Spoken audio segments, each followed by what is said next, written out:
We are.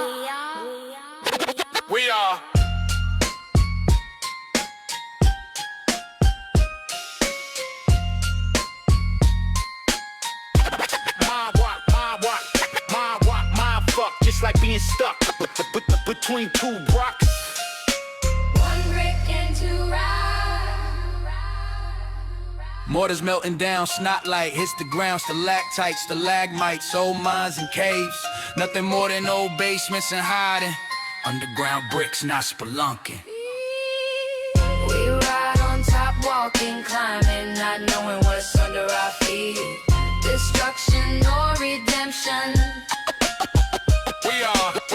We roam on the old world below, looking, digging for diamonds and gold, yo. Money. We ride on top, walking, climbing, not knowing what's under our feet. Destruction or redemption. Something happened we can all see, but they keep it under earth, keeping it hiding under sea. Always looking for gold or money. That is what they want you to see. Yeah.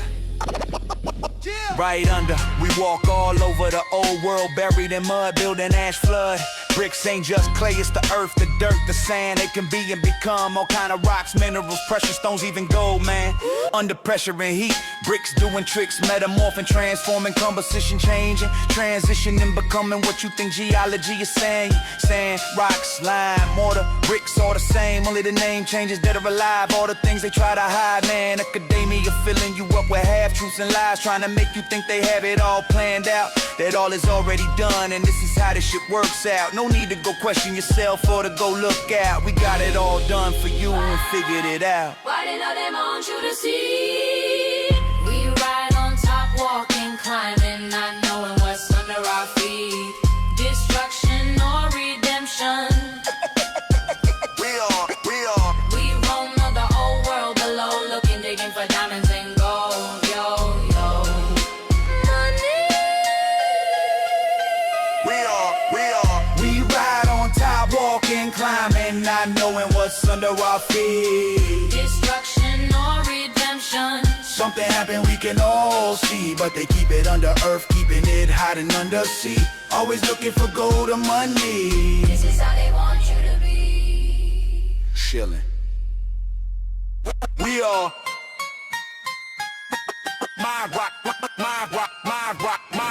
My fuck, just like being stuck between two rocks. One brick and two rocks. yo. One brick and two rocks. Yo.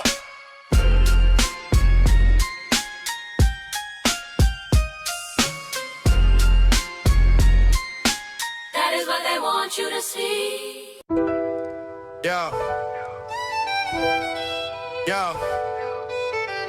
Yo, need to check this out. Listen, something new has come about. This is it, hear me out. Meltology, ever heard of this? The study and exploration of melted brick structures, bricks doing tricks. Rock that were bricks, castles, ruins transformed to mountains. That is what it's all about. Meltologists on the scene, showing us things that we ain't seen. Coming together, smoking the green, boots on the ground, recording, exploring, exposing meltification dreams. Showing the meltification, showing us floaters and brick expansion. Showing us the meltification, the balloon rocking and the transitions. Just like many before us, they saw these patterns in the structure's truss.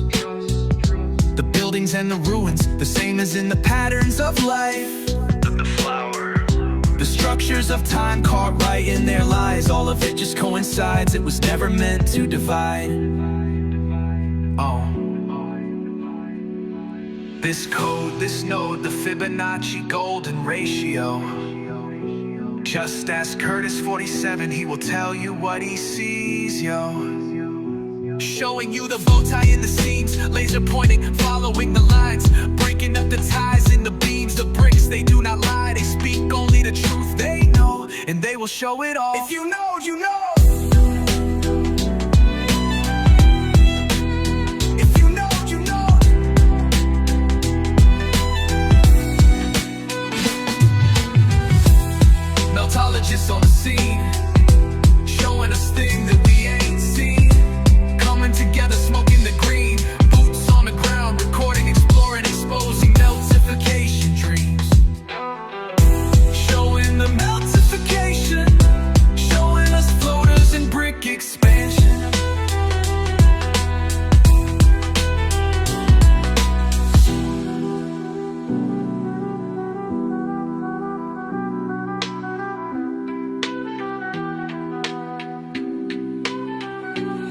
coming together under the builder's demise, telling us their stories, the fake narratives and the lies. Shawnee B, Curtis 47, and Patty G in Massachusetts exposing the melt. Redbricks Saturday is that day they met, doing boots on the ground, joining together, recording live on the crime scene, showing us what they found. Still laying around. That is what it is all about. Showing us the meltifications. Showing us the floaters and brick expansions. The balloon rocking and the transition. That is what it is all about. Just deal with it. Showing us the meltifications. Showing us the floaters and brick expansions. The balloon rocking and the transitions. That is what it is all about. Just deal with it. Just deal with it. Just deal with it.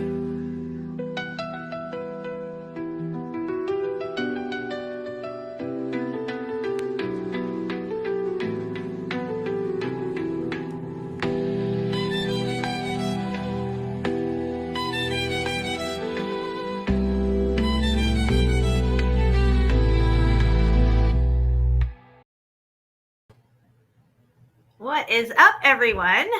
Welcome to the show. I have my trusty co-host with me here tonight. I have Sheppo with me in the house. What's up, Hi, Sheppo? Jen. Hi, Jen. Hey, everyone. I just love this song. I had it in my head. Just like the first time you sent it to me. Yeah, Just crazy. it's really good. Yeah, I wish I could rap more and get into, but I don't know how to rap, guys. I just do what I can. But yeah, so we have a special guest with us tonight, guys. Surprise, surprise. We got Crystal. Crystal's with us from the Melted Truth channel. Welcome, Crystal. Hey guys, as always, thanks for inviting me to hang out with you too. I love it. Absolutely. Let me put our display names up here. There we go. There we go. That's good. All right. So what have you guys been up to? Happy faux New Year. Happy Frutkis and all this other stuff. What's new with you guys? I mean, I got many New Year's welcome because my mother, like I said, my mom's dad is Chinese, and she always tell me a New Year now, and she will tell me New Year like next month, So don't the Chinese have it in April? Yeah. Yeah. See, that's because that's the spring. And there's always March Madness right before the supposed real true New Year starts. Every year I experience March Madness. We've all experienced March Madness over these last 2 years because they did the first lockdown in March. I always try to lay low and pray a lot during the month of March because shit will just come at you from all directions. And I always call it March Madness. Yeah, this is the true New Year. Yeah, the fiscal year starts 15th of March, so that's how they base their all. Yeah, it's satanic. All of it's satanic. And guess who got attacked this past year, March 24th, 2022, in March Madness? I did by, Really? the name that will not be named. KB, let's just say that. Melanie knows who I'm talking about. Oh, wow. So, yeah. So that even happened in March. So that was very interesting. And that continued on for months and months. The best advice that I can give anybody is to not feed into the March Madness. If you have it going on in your life, if you have a lot of drama, it's going to escalate. It's going to be just exponentially crazy. And try to lay low, try to stay in a good frame of mind, try to not let things get you sucked in because the emotions run really high. And it's craziness. It's like something is feeding off of all this negative energy that happens in March. And yeah, it's nuts. Have you experienced that, Crystal? Oh, thinking about it, yes, actually I have. There have been periods over the last several Marches where things did get out of hand, now that I think about events that transpired during that time, but I didn't make the connection until you just mentioned it. No, that's really interesting. I started noticing March Madness back around 2016. And I had some really fucked up shit happen to me in March. And then it was like it was like 2015, 2016, 2017. And I was like really I was like, oh, March is coming. I'm like hiding from March is what I'm doing. I try to hide from the month of March. I stay away from people, try to do any drama on the phone with the family, nothing. Just try to stay in a good frame of mind and hide out from March. Until March is over, I'm like, I'm done with March. Oh. Yeah, no, it's not the new year at all. And isn't it so much more logical for the new year to actually begin in the springtime? Absolutely. 100%. Everything's inverted. Everything's mixed up. All of it. No, we're on a spinning ball hurtling through ever expanding space. We're actually flat and stationary. So it's always a complete inversion of everything. It's sickening at this point, the things that are happening in this world. I mean, I haven't really been peeling the layers back and delving into whatever the mainstream narratives are, because I don't care about them anymore. I don't want nothing to do with them. I don't engage with them. I don't even look at them. Like, I'll hear from other people and get things sent to me all the time. Like, oh God, no big surprise there, what they're trying to do now and everything. But I don't even engage with it like I used to. Me and Steve used to do a lot of shows on current events and things that were taking place. You know, we would get a lot of strikes and takedowns for all of it. But at this point, I don't engage in that part of the false reality. You know what I mean? It's insignificant. It's irrelevant to me. It's the same as that person who attacked me back in March, KB. Everybody knows who I'm talking about. Irrelevant. That person's irrelevant to me. And to me, they don't even exist anymore. You know what I'm saying? Yeah, I feel the same way, Jen. Since I've known all this stuff, I just stay away, you know, don't engage. And it's the same thing in the law, you know, with the law. The perfect thing you got to do is don't engage, you know, don't engage anything they want you to do, and you'll be fine. But if you put one foot in, you're done. Look, when it comes to the law and law enforcement, don't sign anything, don't contract with them. You don't even have to say anything. No. Yeah. Just a quick thought I want to add. Matt Landman, the Frankenskies creator, shared this really interesting post on Facebook a few days ago. And of course, we know about maritime law and, you know, uppercase letters. And I know a little bit about it. I'm learning more about it. But he shared a post about how on tombstones, oftentimes letters are always uppercase. I'd never made that connection always before. Uppercase, yes. Exactly. Man, there's a lot of strange things going on with cemeteries, and it has something to do with you being dead and lost at sea at the same time, because they can claim like double the amount on our death certificates and stuff. They bank on our birth certificates and they bank on our death certificates, and the families don't know about this stuff, that they can claim the money. They never claim it. And the government claims it. It's all admiralty law. The capital name brings you into their jurisdiction so they can contract with you and move their currency. Yeah. It's current. It's currency. It all has to do with the flow of money and stuff like that.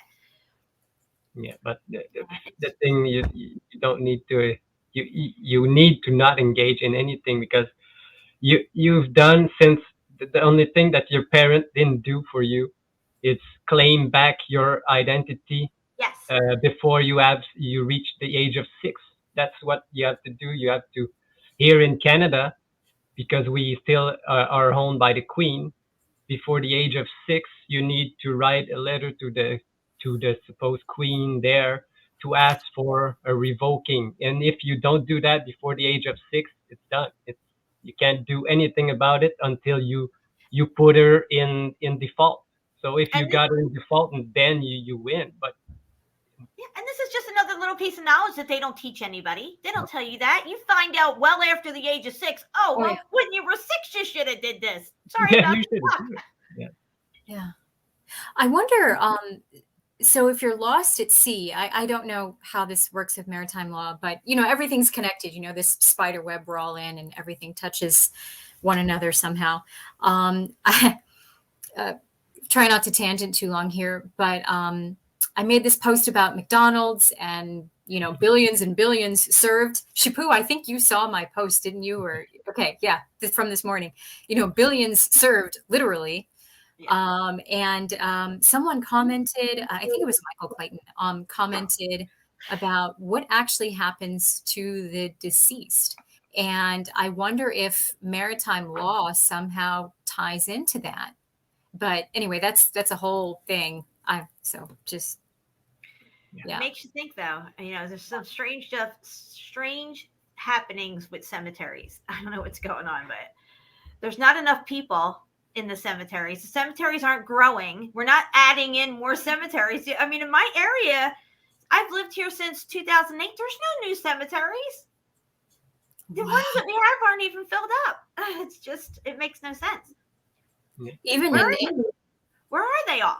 Are they all getting cremated nowadays? All of them? Ever since I've been, is that what really happens?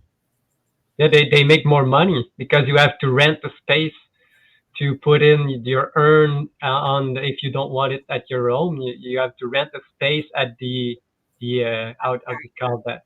The mortuary, cemetery? Yes, the mortuary or something like that. They make even money after their death. So it's sickening. Yeah. Man, that is so interesting. I think I need to dig into this. So let me ask you guys: when you pass away, are you going to be buried or cremated? Oh, I have something new. Okay. I don't know. I thought about it years ago. I've already made my decision. Everybody knows what it is too. The whole family. I don't know, Shapu, do you want to go first? I have so many thoughts on this. I don't know where to start. Oh no, go ahead. Mine won't be long, So the idea of, I think to some people it's soothing, the idea of like being wrapped in a sheet and put in the earth and going back to nature. It's a natural process, and you just you go back to from where you came from and the realm. Ashes to ashes, dust to dust. So either way, I look at it with that statement that, ashes to ashes, this is just a vehicle that we're using to have this experience here. Once we leave here, this vehicle doesn't matter anymore. It's done, so how it ends up preserved in the ground in a coffin, dressed with all this, it's giving me the chills just thinking about that. I'd rather just, get cremated, I don't need this body anymore. I'm going to be in heaven, hopefully. No, I can't stand the thought of being pumped full of formaldehyde and right? really expensive coffin. No, I definitely don't want to do that. At this point, between being buried and cremated, I would choose cremation because the thought of decomposing is terrifying to me. I wouldn't mind being buried in the ground the natural way, like what you were saying, wrapped in a sheet and buried, let the earth take you back. But the way they have us doing it with the cemetery, the coffin, the burial, and all, even the open casket thing, the viewing and all that, it creeps me out. No, I had a friend that worked at a funeral home, and I actually helped them one night pick up a body from the hospital and take it to the funeral home because I was really interested in the whole process. Right. And boy, was that eye-opening. I mean, and I was in there in the funeral home with all the bodies with the sheets over them and the toe tags, and I still remember the names. And that was a really interesting experience. So everything, I'm sorry, Shapu, go ahead. Okay, all the thing around the death of the people, people just got it sometimes yes, there are like accident and unavoidable death that you didn't think about, but when you die from old age and if you got the illness from a long time, people should be happy, for the people he is released from his place here. And they all go and mourn, and it should be like a celebration of I agree 100%. I told my family that numerous times. I said, if I pass away, please celebrate. I know you'll miss me and stuff, but we're going to be together again. And listening to near-death experiences have really helped me with this whole afterlife thing and everything. And I encourage my family to listen to it too, because one day we're all not going to be here anymore. We're going to be somewhere else. And in this reality, everything lives, is born, lives for a time, and then dies, decays away, and everything. That is just the nature of this reality. It happens. That's the way it works. The circle of life here. And in that respect, there's no reason to preserve our bodies underground. We're not coming back for our bodies one day or anything like that. It's just, for me, it works. Yeah. I have Shapu. You posted something, I think it was like maybe 2 years ago. Memento mori, remember to die. Yeah. And you know how like everything's inverted, right? Yeah. And like I don't even think we understand what death is. We're taught, and because we are constantly bombarded, on television. It's just I don't have cable, but I've got like Netflix, and like everything is just ultra violent. It's just no matter what, there's people dying here and there, and sometimes it's just a background character, and other times it's a. But anyway, we're just bombarded with this idea. The common denominator is that it's this idea being presented to us of what death is. What if that's just like completely wrong? Yeah. What if we don't even understand what the mechanism of death is?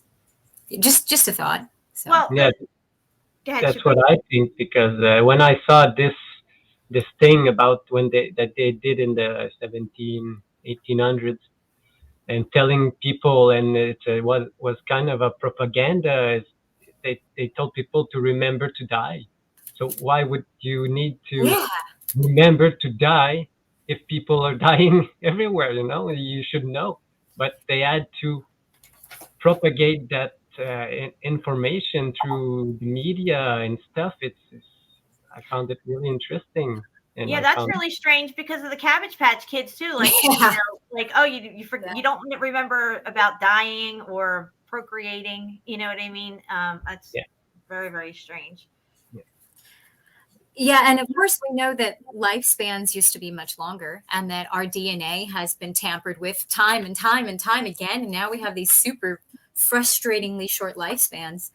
But I think that aging is built into us. I think that our vessels break down much more quickly than they're supposed to.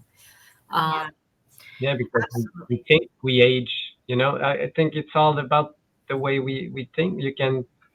You can age really quick and you can age really slow. Why? Yeah.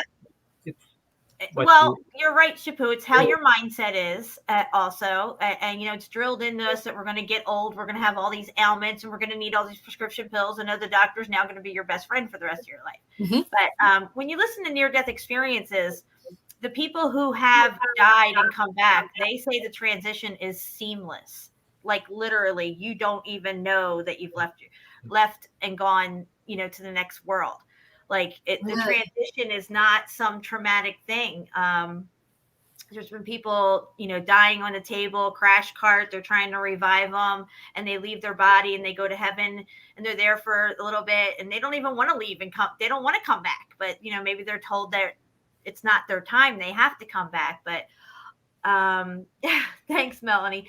That's another thing. I don't think about aging. I've all my life, I've always had the notion in my head that I'm never going to get old. Like, I'm not getting old. I'm not going to get old. Now, I don't know what that looks like. Does that mean I'm going to die young? But it's never been in my mindset like, oh, I'm 40. Oh, I'm 50. I do wake up sometimes with a lot of more aches and pains than I did before. But it has to do with what we're eating as well, the mindset and what we eat. Okay, they put aging accelerants in the food. It is admitted. Yeah. Yeah, it's toxicity. You got that right. Yep. Yeah.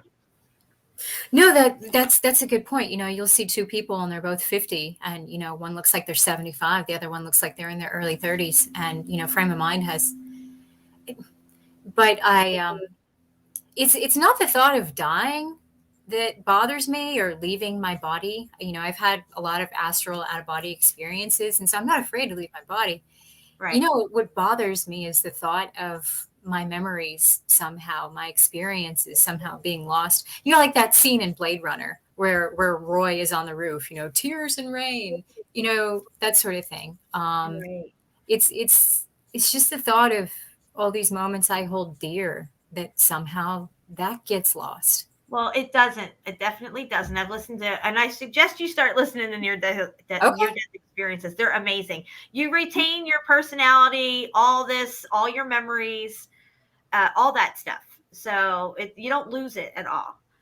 So Yeah. that's comforting to know that. And if you read like the crystal, the emerald tablets of thoughts and the hermetic thing, they tell you how to uh, remember and take back your memory to your next life. But how can I know it's true, because I didn't die, so I don't know if all of that's true. But they tell you some kind of a way to do it if you read it. How interesting. Yeah, Um, emerald tablets of thought, if you want to. I will read. Let me write that down. And there's Are you familiar with Lob Sang Rampa? I know it is. Yes, I know. He mentioned that you can, in one of his books, I read it many years ago, I'd have to reread it, that you can become so trained that when you die, at like the moment before your physical death, you can leave your vessel and enter another vessel of a person. It's something along those lines. And that makes sense to me, because, the physical world is just a place to get stuff done. It's Yeah. so. It's a Yeah, place but for us to have experiences and engage with each other and figure out how to coexist and have these traumatic experiences, even learn how to forgive. You can't learn how to forgive somebody who broke your heart, sinned against you, if you've never had anybody sinned against you or ever had a broken heart. There's no broken hearts in heaven, guys. So yeah, people come here to learn. What I think happens, from what I gathered, is that, okay, God creates our souls. We're born into this world, right? He creates our souls. We get to pick our star. This is what one of these ladies said. We get to pick our star, and that star is the star that we're going to come back to heaven through. It's a stargate, is what it is. And there's angels within those stars that are there to welcome you back into heaven. Okay, so we pick out our star, and that's the star that you're going to get when you come back to heaven. God creates you. You get born into this world. You grow. You learn.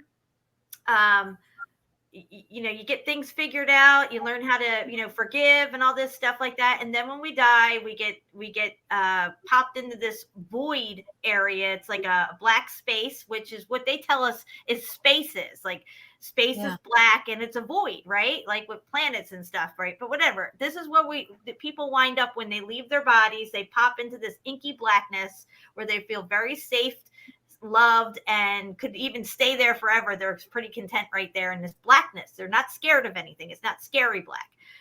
And then a beam of light, pinpoint light, they get attracted to it and they want to go towards that light. And next thing you know, because it's action at a distance, you think you're there, kind of thing. So you think about the light, you see it, you want to go to it. So instantly you're there, going through the light.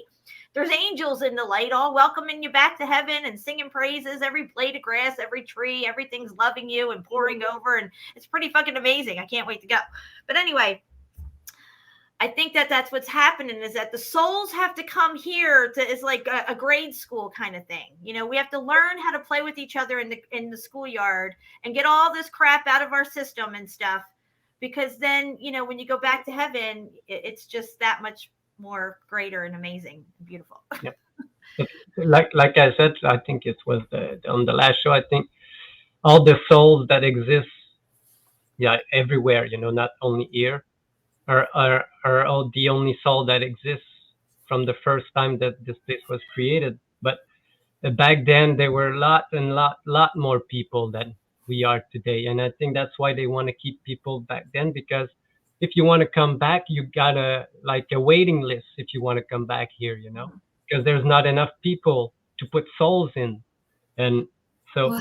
you have to wait. And back then maybe you could come back right after your death into another baby right away, and people Right. knew, oh, this baby just been born, it must be this one, because nobody else, Yeah. And now it seems to be a 60 to 200 year reincarnation cycle. I've noticed that because I was really into reincarnation and listening to people's stories about that.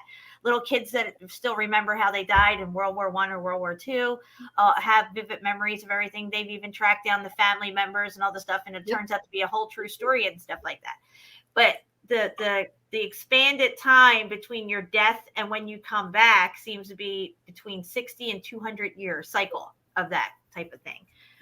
Wow.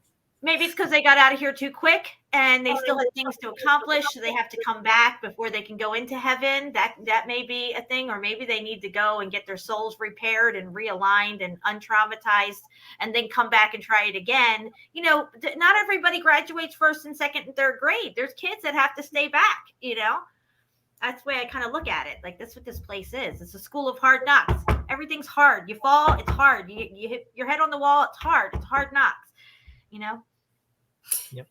That's awesome, Jen. I something to add to what you're saying there is something that I find really interesting is the connection between birthmarks, birth defects, and past lives. And there is absolutely a connection with all of that. And I saw something really interesting first thing this morning on Facebook. There was this little girl, she's like 2 years old, and she has this right here, like over her third eye and down to the bridge of her nose, has this patch with hair, and it's just right here, and it's like, why right there?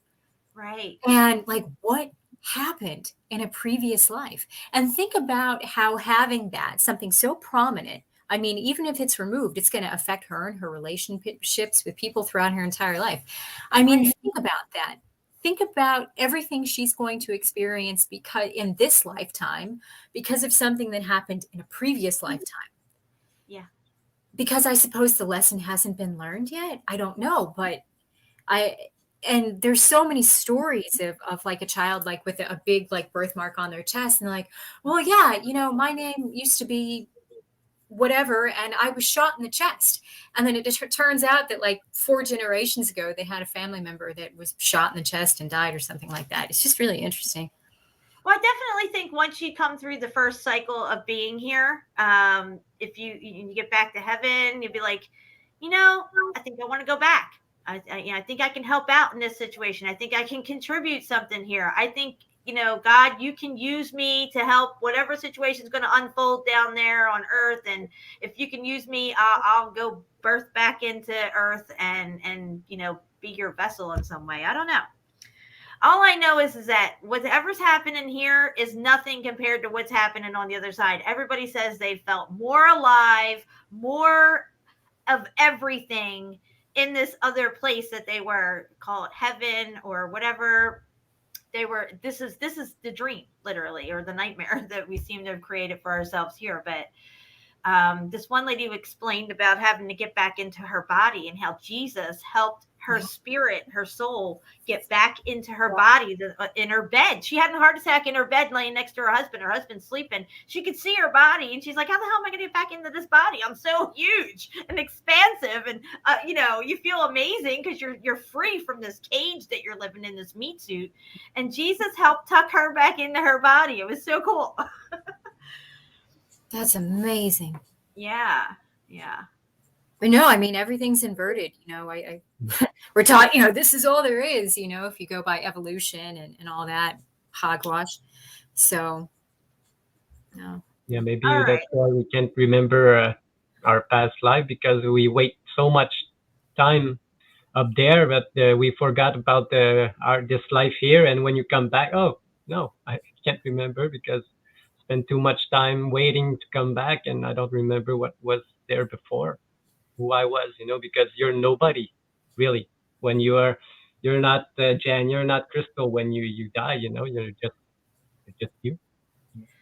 It seems to be like a part of us, an aspect of us that we're playing out here to learn certain things and to figure things out. Because when you die and you have, you know, your life flash before you, all this stuff is very, very, very personal. It's not like you're in this group of people and you're all getting this and they're all judging you and all this stuff. It's very, very personal. It's like you are the most special, spectacular thing that there is, and it is all about you.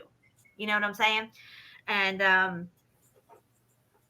And we all are going to go back to source in one mannerism or another. Some of us just might have to learn some other things over again, like forgiveness. That's a huge thing. I mean, it's one thing to say you forgive somebody, but if you have bad thoughts about them, or if their name comes up in conversation and you're like, ugh, yeah, I forgive them for what they did to me, but just don't even say their name around me. You still have something in you that you haven't forgiven them. And you can't ask God to forgive you of your sins or your trespasses if you can't forgive somebody who trespassed against you. It don't work that way. So it's a huge humbling and learning process that our souls have to go through, because they don't take none of this junk in heaven. You got to get it out of your system here. Heaven's nothing but love and a good time, and everybody's having, great experiences. Wow. Yeah. And they can all know your thoughts. So if you had like thoughts that you don't want to, that you didn't can't come out, they will know. So you have to let it go all here and learn how to let it go right away and purge it out of your mind, your body, and go on. That's the best thing you can do, and Yeah. trying to do it every day. I agree 100%. Wow. Wow. No, that's huge. That's huge. Really controlling your thoughts and not dwelling on negativity.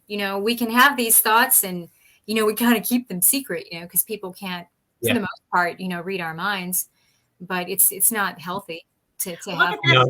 No, they kill you from the inside. Yeah. Yeah. And Crystal, if I hit you and I can feel it, well, there's not going to be any war. If you can read my mind, I can't lie to you. There'll be no lying, no deception. You know what I'm saying?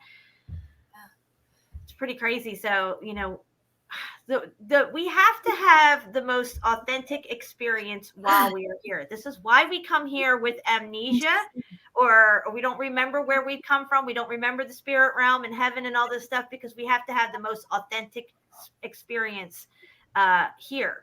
And I think the globe plays a part of that, because the globe actually pulls you further away from the creator. Mm-hmm, you don't realize you're in this enclosure, like a caged animal, if you will, because once the animal realizes the perimeters of its cage, it's not going to act the way it would if it thought it was still in the wild. So that globe may actually be a huge piece to our, say, not so much deception, but our authentic experience here, because the globe makes you think you're not the center of everything. You're not that special, and the world does not revolve around you. But in actuality, it does. And you and everybody else here on an individual level, spiritual level, is that important. And it affects us in an individual way. It's different for all of us. But we're not lumped in and like into a whole group of people, like when we pass away and stuff. It's very, very personal experience. That's why they say you need to have a personal relationship with Jesus. Yeah. Jesus is for everybody, or whatever your God is, or whatever like that. But what I'm saying is that when you have a personal relationship with the creator or with Jesus, it's like he's your best friend, or it's, it's not like, I used to say this. I used to be like, gosh, I'm asking for things, and there's so many more people out there that need things way more than I do and all this stuff. So I almost feel like not worthy to ask or pray for certain things and stuff. When in actuality, I'm not special and I do deserve it. And Jesus knows it, or the creator knows it, however you want to put it. I'm not even saying none of this right. I bet if Ceiling Fan Man, he could say it perfectly. Everything you're saying makes so much sense. I don't want to interrupt you, but I have something to add to that. But if you have more to say, please keep going. Well, I just think it's important for us to have this authentic experience here. Now, flat Earth coming out and us figuring out that we're on a flat plane and this is an enclosure, and something or some intelligence created this, and it's for us, in some form or fashion. And then, here we are blasting it like, hey, we're on flat Earth. It's not a ball. You know what I mean? But I think at this particular time where we're at in the timeline / end of the book, this part has to come out now, because everything's being revealed. We're at the end of the book, the end of the story, the end of this cycle for humanity, the souls, and everything's being revealed. The deception or the overlay of us being in this space where, we're hurtling through space on a spinning ball, and we're not special, we're insignificant. All this is breaking down, because it has to, because we're at the end. And there's another God's judgment, I think, coming up, another X Factor event. I think it'll be the final judgment for this cycle. Maybe not just the final judgment for humanity and then the world's going to disappear. I don't know if that's going to happen, but I think that there is a cycle to this X Factor, God's judgment thing, right? Maybe we're only getting from the Bible the last 2 cycles that happened, okay? But I think there's many more before that. Looking around at all the destruction around us, guys, it goes down deep. Okay, there had to be more than 2, I would think. But that's the slice of the story that we got. You know, we got the King James Version and all this stuff. They left out a lot of stuff. I wonder why. But I think at the end of the cycle, then a new cycle begins. But it has to complete this soul cycle first. And this is where we're at, I think. I could be wrong. Oh my goodness. What Shabu? No, I just agreeing with Jen. Oh. No, me too. And you know, have you ever heard the expression, you are who you are when you don't think anybody is watching? Yes. Okay. So this whole globe model, right? Leads us away from the idea that there is a creator. And so I see what you mean. I mean, it allows us to expose just how pitiful we are, just how unhealthy and corrupt and unfair and deceitful, just all of the negativity, you know. So look at it this way. Because I had this realization months ago. I woke up in the, you know, I was like, I got to call somebody and tell them. And I told Ceiling Fan Man, I was like, I think the globe, it has to be there. It has to exist for people to have an authentic experience here the way it's supposed to be. Then, I mean, if God rules everything and he made everything, he created everything, he could do whatever he wants, he would put these things in front of us, I would think, maybe to make us think that we're having this, we're not in an enclosure. You can't find that out. Only at a certain time that information has to come out. Yeah. You know what I mean? Because we don't think there are, you know, if you don't have a relationship with the creator, then I think that you're inclined to believe there aren't spiritual repercussions for your actions. And so it allows you to be, you know, you can allow yourself to be a real prick when you don't think you're going to have to pay for your actions in some way, that there is no judgment for how you handle yourself. And then you find your way back to love, back to forgiveness, back to God. Because I think that's what we have to do. We have to, because we're born here with no memory of heaven. You know, that's on purpose. The people who come back from the near-death experiences, who got like tours of heaven and stuff and remember most of it, they're depressed. They don't even want to be here. They're like, fuck, I gotta come back here. What was I supposed to do? I don't even know. I just want to go back to heaven. Not to say that they're suicidal, but coming back with those memories, it's like, it's really hard for some of these people. No, so the globe, so you're saying the globe is a deception, a complete deception, of course, but there's a purpose for it. There's a purpose for that deception. And these people who are playing their roles, the people who are running the show, them, they, those people, the Illuminati, whatever you want to fucking call them, are in these positions and places for us to go through what we're going through. Everything has its role to play here. You know what I mean? So are they also... So God allows these things to so we can find our way through it all and find our way back to the source. You see what that's the way I'm looking at it. So are they also doing God's work then? Because I think of the in people, some weird twisted way, you could say that is true. Exactly. Yeah, and a lot of people say that before, you know, I mean, granted, there's child sacrifice and all this weird shit going on behind the scenes. I don't know nothing about all that, but I'm just saying, to some extent, you know, God can end all this at any time. If he created everything, then he created those people too, and what their role is to play here.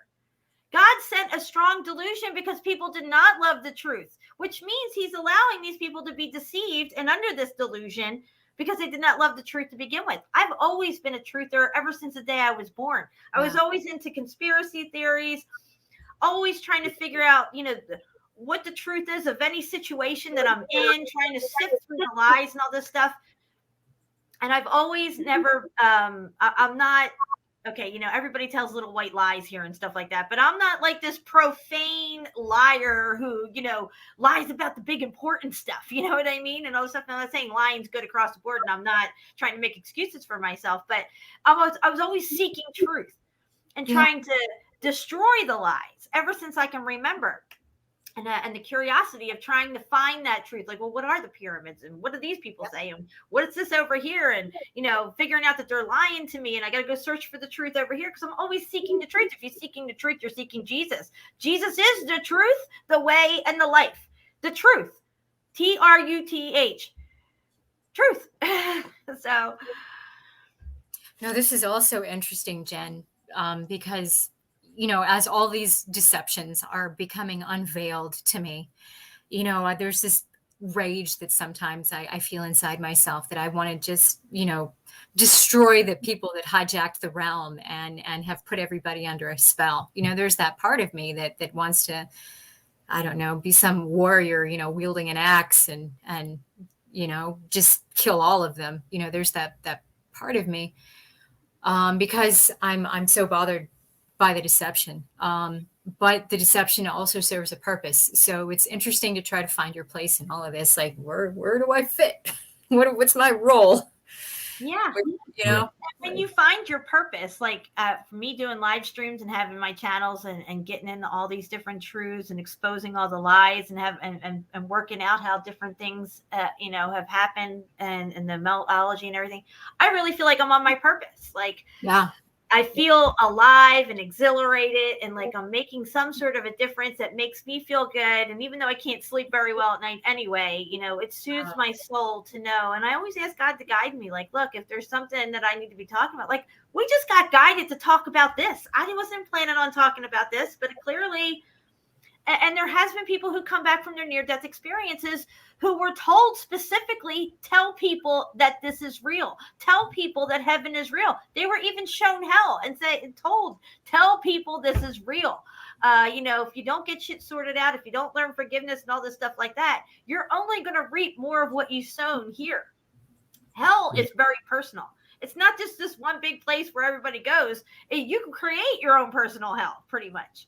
And so if you want to be forgiven for your sins, you have to forgive other people who have sinned against you. And that means if somebody, murdered your baby and raped you 10 times and all this stuff, it goes for all of that stuff. Because in the end, we leave here and all of this was just lessons to be learned, experiences that were had. And down the road somewhere in God's plan, it all works out.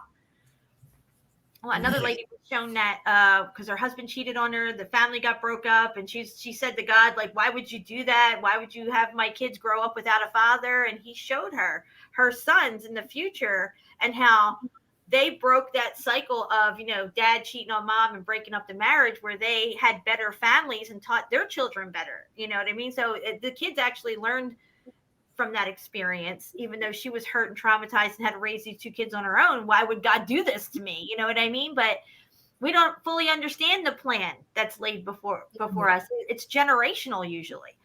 Yeah. I see a lot of people just commenting that they're not like us, they're not humans, or they do not have souls. But I have kind of disagree with that, because those people think that they are doing good for the humanity. They're not trying to really destroy everyone. They think that they need to do that to get it better, but we see it all the country the other way around. That's how, like Jen said, they are here to do that, and we are here to do the other way around. But we meet in the middle at some point, and they all need to learn by doing their own actions and doing what they think they can do the best for us. But sometimes it's really not, but they think they are, and that's why they could look like they are like evil or not from like us, but they are not like us. Like, they don't think like us. That's our perspectives are too small. Yes. We don't see how it all fits together. We don't have all the pieces. We can't see the greater purpose. Yeah.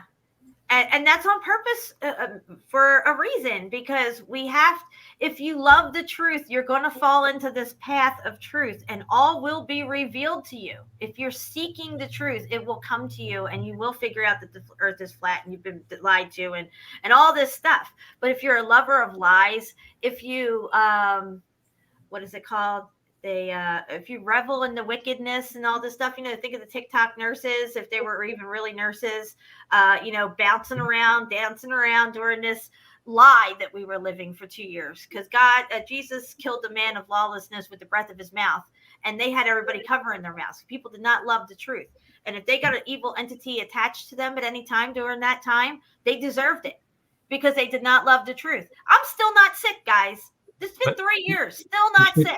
If you talk to these people, they think that they are doing good for all of them. They don't know that what they're doing was just crazy. They think they were doing the best thing they could do for the people, and they don't even know. That's just crazy. See, if they loved the truth, they would have saw through the bullshit. Yeah. They would have been guided. They would have been on the same path that we're on. Okay, whether they're vocal or not, they could have made a personal choice based on the truth. But when you're not a lover of truth, when you love the lies, and you are in this world, because I'm in the world, but I'm not of the world. Or I meant to reverse that, guys. These people are of the world, and they think that this world is everything, and they want to be on top of everything and all this stuff, and the latest trendy stuff, the cultural mindset, like you culture a bacteria in a petri dish. They're cultivating your mindset with this culture that they're spilling into your brain through tell lies to your vision. It's horrible.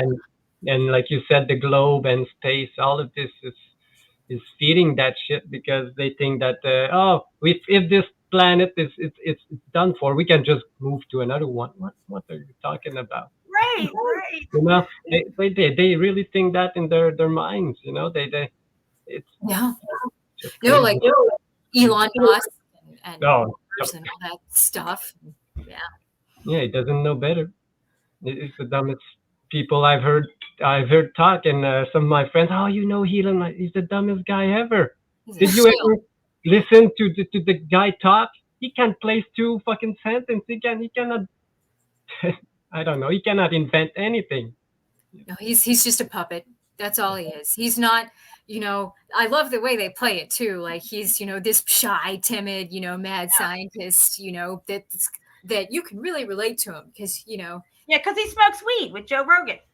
Exactly. No, but he's just a puppet like the rest of them. So just playing a role. So in his whole Twitter takeover thing, whatever. I mean, that was totally scripted. He did not take over Twitter. Bullshit. Yeah. It's the same people who own everything. It never changes. They just put these front men out like, oh, well, now Elon Musk, he's going to run it. So he's going to do all these amazing drops and let all this information out. I mean, are you fucking kidding me? Yeah. Twitter is just another part of this internet thing, who owns the fucking internet? They own these they call these buildings full of servers and stuff that runs all the internet that we have today. Who owns these things? You don't know any one of them who owns these servers that give you the internet. Who's spraying all this stuff in the sky? Who's paying for all that? Who's paying for the chemicals that they're spraying, the fake clouds that are out there? Who's paying? Who's ever drone flying these planes or flying these planes? That's a massive program. Who's paying for all that? Yeah. But yeah, it's really bad. People. If you look at the cities in America, it looks like a fucking war zone, guys. If you haven't taken a look at Skid Row in all the major cities now, and even the small rural towns around the bigger cities, guys, it looks like a fucking like Beirut. Yeah. Yeah. I'm flabbergasted by that. The thing that got to me the most when I first went to Florida, I had to drive from Canada to Florida to all these villages. Like, what? This You're is like, America? am I in America or am I in like Saudi Arabia? Country. Where am I? Yeah, I thought you were the richest country, and there's these houses, abandoned houses everywhere along the roads, and we don't have here that in Canada. It just amazed me. Yeah. how Yeah, they put all their money in the big city and leave all the rest to rot. it's No, amazing no, it's crazy. to see how much that they're taking from the people. I mean, you had the first wave of people, 2008. The whole reason I moved to Alabama was because the economy crashed in 2008. And a lot of my friends in Florida lost their jobs and lost their homes. And it's not cheap to live in Florida.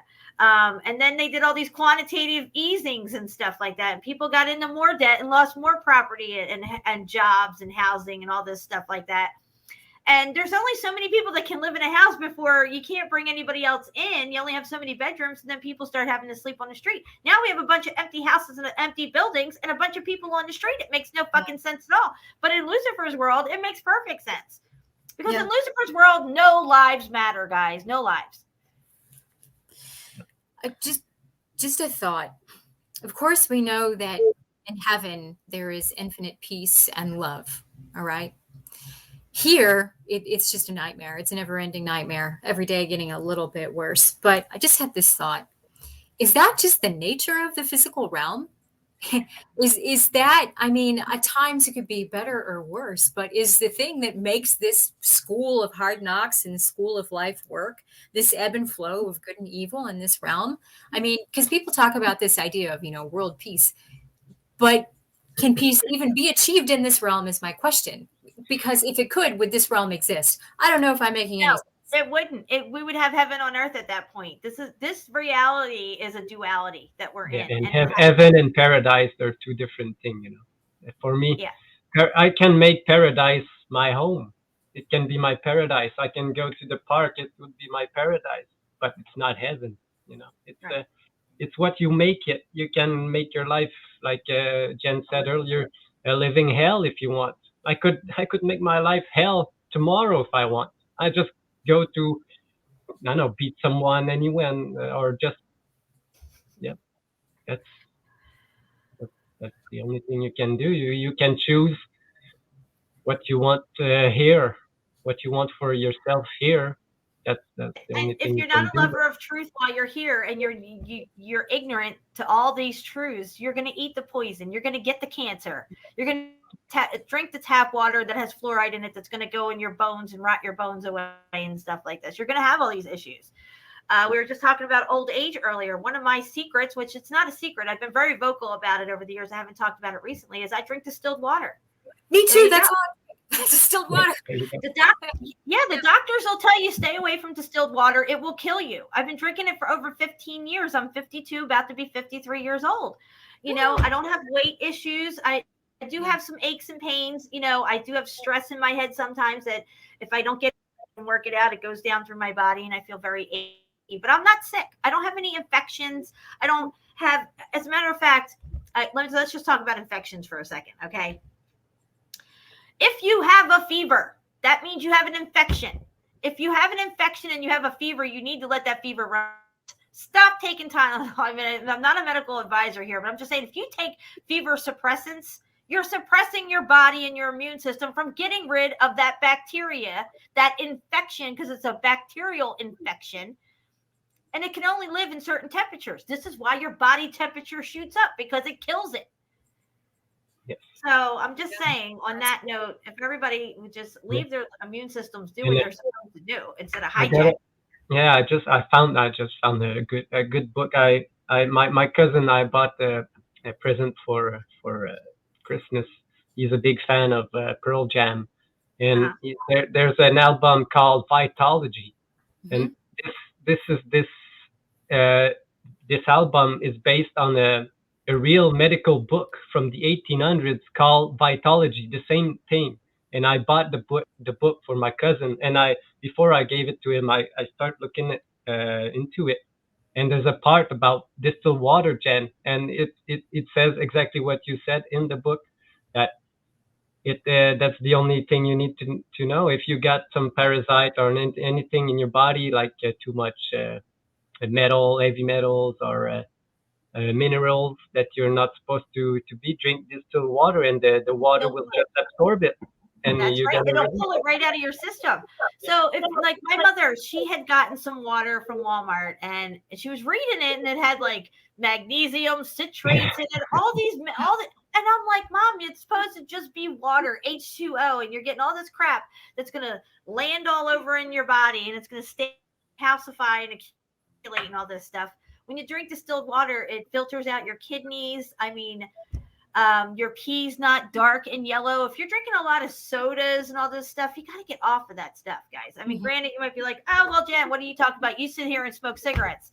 Well, I don't smoke that many, and I'm not making excuses for myself. And I do smoke weed, so there's that. I have a high vibrational frequency. I'm in line with truth. I drink distilled water, and yeah, that's all I gotta say about that. So. Damn it! Oh my gosh, I don't even know how we got on all this, but I do have to pee, and we're right at the 1 hour mark. So I'm thinking we're gonna play a song real quick. Let's go to the bathroom and take care of some business. And does that sound good to you? Yes. All right, I'm going to put on a 5 song. Here we go, guys. We'll be right back.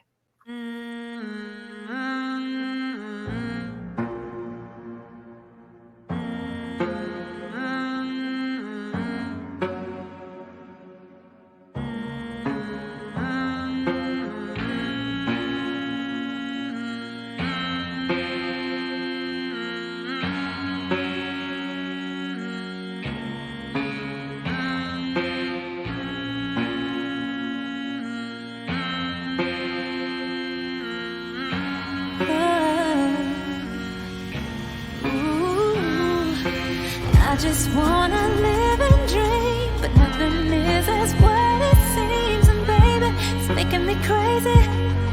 I just wanna fight and scream. There's nothing left for me to say.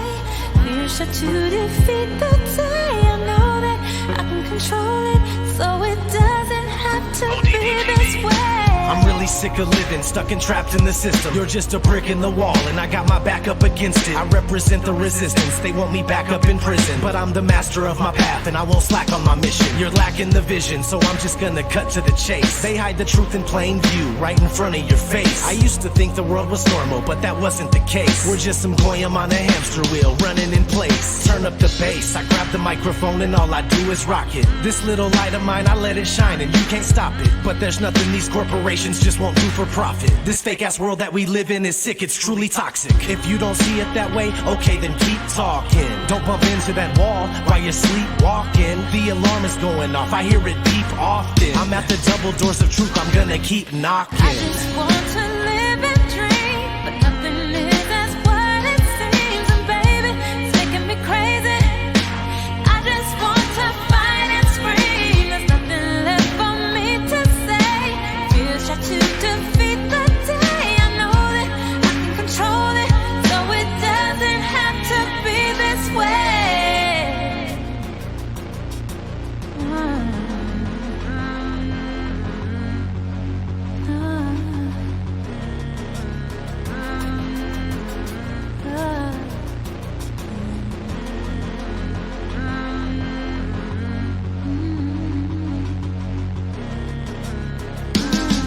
I refuse to just go quietly into the night. There's forces of darkness at work and they're restricting the light.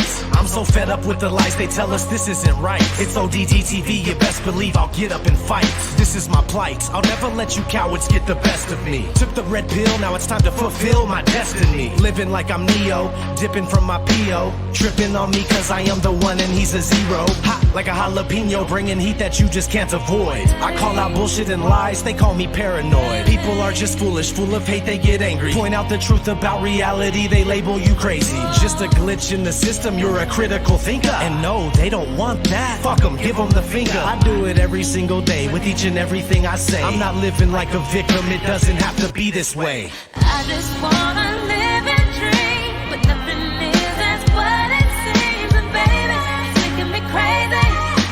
I just wanna fight and scream. There's nothing left for me to say.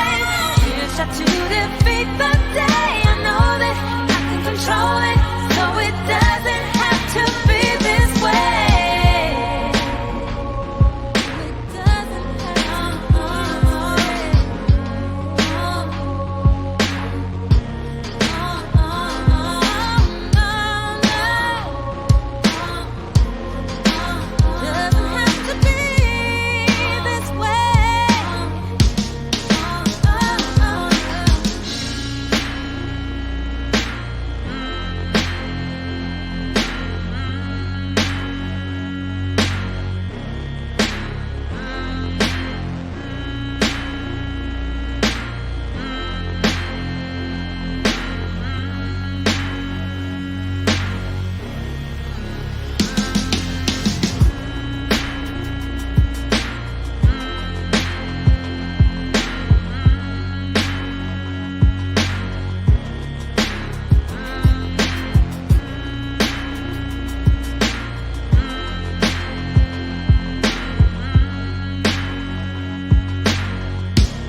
right, guys, we are back. Whew, I had to change my shirt. It was getting a little chilly up in here.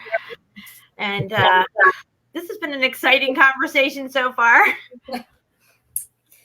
No, what you poop? Oh, well, I didn't say. I said just yes. No, Jen, I was thinking about what you were saying, and I suppose that evil must exist in order to guide people to the truth. Right. Exactly. That's what I'm starting to realize. And in that respect, I think it helps with the forgiveness part, because I used to have a lot of animosity towards these bastards that are running the show, them and they and all those people. And then all the satanic stuff that I learned about, all the things they're doing and doing to us and everything. But it's all happening for a reason. And like I said, we all have a part to play in this. And I'm starting to look at it like that. Yeah. And even the globe itself has to exist for a certain point. Look, when did they start teaching the globe? After the millennial reign of Christ. When you're here during the millennial reign of Christ, everything's amazing. You have all the truth. Everybody knew that they were on a flat plane, and it was heaven on earth when the millennial reign was happening here. That goes away. Boom. We're back to the globe. Y'all got to start this shit over again. Y'all got to learn. You're all going to get fucked. You're all going to learn what it's like to get fucked. And you're going to learn how to forgive. You know what I'm saying? Asses and elbows. Wow. Just saying. Yeah. I'm cold. I'll be right back. I need a sweater. Yep. No problem. I got my Puma shirt on. Yeah, and he left all these clues for us to see, John? Yeah. Absolutely. The flat earth was amazing. I think the Mandela effect plays into all this, the end of the cycle type stuff, the signs. We're starting to see the reality breakdown. If you're in line with truth and you understand or trying to figure out what's happening, the Mandela effect makes sense. That you're seeing a breakdown in your reality. We're at the end of a cycle here, guys. We're in line for the final judgment. It's like closing a book on a cycle or the whole book and then starting a whole new book. This is where I think we're headed. And I'm ready to get out of here. I'm all set with, if I come back around the next round or whatever, maybe I chose to come back here, but I don't even know how we got on this topic. Oh my gosh. But it does play into what we research here. We're researching the X Factor event. We're researching these God's judgments and what's taking place ever so often where it creates this havoc across the plane. Yes. And, the whole place gets shook up and melted down and whatnot. So it all connects for sure. No, this is important work. Yeah. No, we are researching the physical manifestations of God's judgment. And they've been hiding that. They've been hiding God's judgment. It's all around us. Now that we all know what we're looking at, you can see the melt everywhere. And if you dig deep enough, or not even that deep where Kairos is, you just poke around and there's brick everywhere. You know what I mean? So, we're finding more and more of the lies are being revealed to us. And it's just, we have to keep digging, and figure it out. Maybe we're not meant to figure it all out, but I think we're meant to figure it out to a point. We know we're not on a ball hurtling through space. We know that our reality is not what we thought it was because of the Mandela effect. We see that the things that are around us that they tell us took millions of years to form is nothing but bullshit. So, there's only so much. It's like our whole reality, the clouds, they're making the clouds. How long have they been making the clouds? Are the clouds even real? Has anybody seen NASA's cloud seeding machine that they say they use to test rockets? But, it just happened to form this big puffy cloud over here that puts rain over your house. Those clouds look just like any other clouds. Are clouds even real? I don't know. How much of this reality is actually manufactured at this point? It's like a Westworld thing. We have to come here and do this, and learn about hurt and pain and loss and cry out, find your way back and be humble and learn forgiveness and ask for forgiveness. There's people that I've hurt. As a matter of fact, I just made a comment recently and I'm not ashamed to admit this. Okay. I walked into my furniture store where I pay for my furniture payments, and there was a new girl there, and she had half her hair blonde and half her hair black, and she had bangs. So I'm looking at blonde and black right here coming down. And I was just like, Just couldn't pick color, could you? And my mom's like, "Oh my God, I can't believe you said that out loud." And I'm like, I don't know why, but I felt like I don't know. I know I wasn't trying to hurt her feelings, but I also wanted her to see how ridiculous she looked. That I said, like, I just couldn't pick a color, huh? I figured you'd go for both. And then I went in, I thought about it for like a week after I said it to her. And I thought, because I've listened to near death experiences and other people have been shown God's plan and all this stuff. And I thought, man, you know, what if what I said to her affected her and she went home, she had a bad day and all this. So I really started to think about what I said, why I said it, how I said it. And when I saw her this time, when I went in to make my payment, I apologized to her because I look at things differently now. Okay. Like, you know, I don't need to be snarky sometimes. I mean, I do carry frustration around with me sometimes. You know, I have to live in this world and deal with all the crazy people and stuff. And, you know, so I'm not always as nice as I could be to people, but I'm learning to be not so mean as well. I'm just saying, I'm trying to better myself that way. You know, I mean, I think more now about, like, you know, that one person that I might have yelled at a red light or something, you know, these types of things. And I think it's important to get to that point in your life and humble yourself and realize, you know, because there's been people who've said things to me and I've gone home and had that icky feeling on me. I couldn't believe they just cut me off and said that and got in my face or something. You know what I mean? I just dealt with some shit with my son's girlfriend, with them leaving. They're not here. They were here. This is why they're not in my office. They left. They left today. They went back to Florida. And I did nothing except for open my house, extend my, you know, hospitality and try to help them any way I can. It didn't work out. And, you know, she left without even saying goodbye or thank you to me and my mother. But yet she texted my husband and thanked him for his hospitality and letting her stay here. So that's kind of strange. So yeah, these are types of things that, but you know, I'm trying to forgive. You know, I don't know what her problem is, but you know, I'm praying for her. Hopefully, they figure it out. Good luck to them. I got my office back. You know, something I haven't figured out yet is when someone does you wrong, whoever, friend, family, whatever, someone does you wrong, and you get to a point where you forgive them, but you also like don't trust that person and you keep them at a distance. And so it's like trying to figure out where that balance is between forgiving people, not harboring hostility or negative thoughts, but also keeping them at a distance. Because, like, how does that work? If you forgive somebody, but you're also keeping them in a distance, you know, I don't know. Because you don't want to get hurt again. You don't want to get deceived again. Because I know there's somebody like that in my life who, you know, I'll always help them, but it seems like at any moment they could fuck me over at the same time. You know what I mean? And it's like, you know, and then there's this one time when she asked me for help and I was like, you know what? I'm not doing it. Fuck her.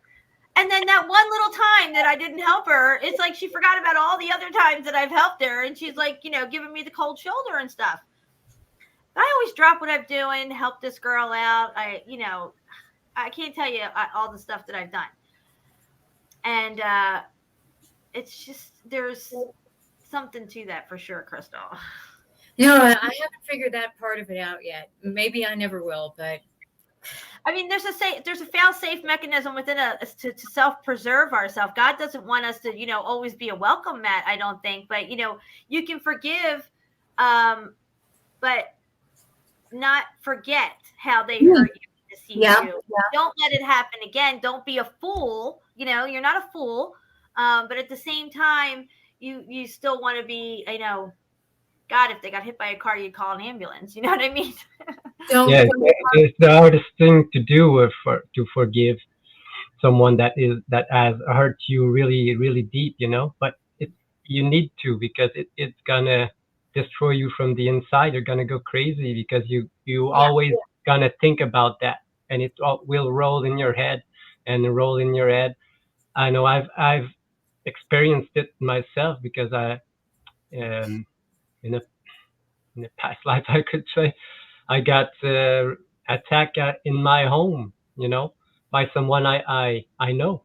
And, you know, I had to, all the people around me go, you know where he lives, man. Go back there and do it the same thing. I said, no, No, Yeah. the guy had problems. The guy didn't know, what he was doing, but he was driven by something else. He was driven by something Driven else by to something come and else. do this thing. And I learned to forgive him, because if I didn't, I would go. I've gone crazy and Yeah. just And more. also, Yeah, Shapu, in that forgiveness, it allows God's plan to work it out to where they're going to get theirs. They'll learn a harder yes, lesson down the exactly. I road. said, You don't have to do uh, anything. I was in a similar situation with you. I trusted somebody, let them into my environment here, into my house, and we got taken advantage of pretty bad. And we helped this person and stuff. They stole from us. I was injured in the process. And I was shocked that it even happened, because I would have never expected this person, who everybody thinks is so super nice and everything, to do this to me, to do it to us here at my house. And I could have very well had that person taken care of. Like, we don't call the cops, we call family. You know what I'm saying? I'm Italian. And we just decided to let God or this reality or whatever take care of or it. karma, like a Patty. Yeah, karma. You know? I mean, I know exactly where the person lives. I know who's in their house at any given time. I know their work schedule, everything. It would be no problem for something to go down, especially after all this time has passed. But you know what? I forgave. I'm never going to forget what happened. I will never let myself be put in that situation again. Although, if I needed to learn another lesson, I guess I would be put in that situation. And how I may need to learn that lesson again is if I did get my revenge on this person. If I did Yes. seek revenge, then I may have to have this lesson happen to me all over again, and even worse the next time. Because when this event happened here in my life, and as a matter of fact, we're coming up on exactly 1 year that this happened, there was a guardian angel here in my house. Because I should be really fucked up or dead with what happened, because there was guns involved. Okay. And somehow, literally, the whole thing worked out. And I didn't get off without a scratch. I did have injuries, but at the same time, I don't know what happened to that person. I don't see them. I don't think about them. I've forgiven them. I forgive myself for ever even getting into that position to where I thought I was comfortable enough to have somebody in my house, not thinking that they would ever set me up or anything. But I've forgiven them. Like, I was always thinking before, when it first happened, like, what are we going to do? How are we going to get this person back? They can't get away with this, blah, blah, blah, blah, blah. Like, I'm like, click, click, boom. You know what I'm saying? And, my husband's like, just cool your jets, it'll all work out. It'll get taken care of. And I'm like, how's it going to take care of? Where's it going to take care of? When are we going to take care of it? This is the questions that I want answered right now. And I just kept praying about it. I kept getting closer to God, talking about Jesus more and everything, learning about forgiving and all this pain and hurt and suffering that we go through here, that we put each other through. And I just realized that, you know what? It is what it is. It happened. I forgive them. And I'll never trust that person again. If I ever seen them again, it's not like I'm going to wig out them at Walmart and start throwing punches or anything, because there was a point where I thought, if I ever run into this motherfucker, I got my taser with me. I'll just walk up on his ass and tase him and be like, oh, you okay? Sorry. Click him in the head and keep walking, Yeah. But you can't do that, and I learned a valuable lesson through that whole thing. I grew from it. I learned a lot about myself. And forgiveness is a huge part of why we are here. And because there's no hatred in heaven. There's no revenge. There's no holding guilt and animosity and all this stuff like that. All that gets let go here when you pass away from here into the next. You leave that all behind. You can't take any of that with you. And if you're harboring it, they won't let you in heaven. You're going to have to work it out somehow, whether that's in some kind of hellish reality that you've put yourself in, or you come back here and figure it out all over again. It could be even worse this time around. You know what I mean? Yes, you need to know that the people that do these kinds of things are traumatized. They have trauma deep down inside that they need to let out, and they don't know how. And for them, this is what it needs to do, or they need to do it, but they need to learn again, like we did, by the Guys, repercussion of your actions. I got to tell you guys, we did not plan this conversation. Okay. No. I feel like we've been led by the Holy Spirit or something to take this, down this road, because I don't even remember how we got onto this topic. We have a bunch of stuff lined up for you guys. Crystal's got a whole folder full of stuff. And here we are, 65 people and an hour and 22 minutes in. So I thank you guys so much. I love you both. And this is really amazing conversation. I do want to start to, take a right turn and get into the stuff that we want to show. Deb had sent me an etching that I thought was really cool, or a type of, I think it's an etching or drawing. Can you guys see this on the screen? Right now? No. Yeah, hold on. I gotta click this share thing. Sorry. And let me put it on big screen here so we can see it real good. All right. How about now? Yeah. Right? Wow. Okay, so we're going to zoom in and see what we see here. Deb sent me this. Deborah, the red brick chick. Thank you so much, girl. I don't see a date. Let me see if I can zoom in a little bit more. I can't really read what this says here. Oh, here's a date here, maybe. MDL111. I don't know what that is. 1,000 D. What is D again? 50. D's 50. M, it's 1,000. D, So it's 50. L, I'm not sure. I never. I'm Googling it right now, how to read that date. All right. Nice. Yeah, do MDL 111 for Roman numeral. And we'll Yeah. see this. MDL 111 Roman numeral translation. Yeah, there you go. Okay. So here it is. okay, what is that? Oh, translator date. I'm sorry, I don't know. No. No. Okay. Shapu, maybe you can find it. I don't know. But anyway, the reason why I found this so fascinating is because it reminded me of something. Now, clearly it looks like a volcano, guys. There's no doubt about it. It looks like the classic thing that we call a volcano, except there's a castle up here with smoke coming out of it. I guess they're having some kind of war or something. I don't know.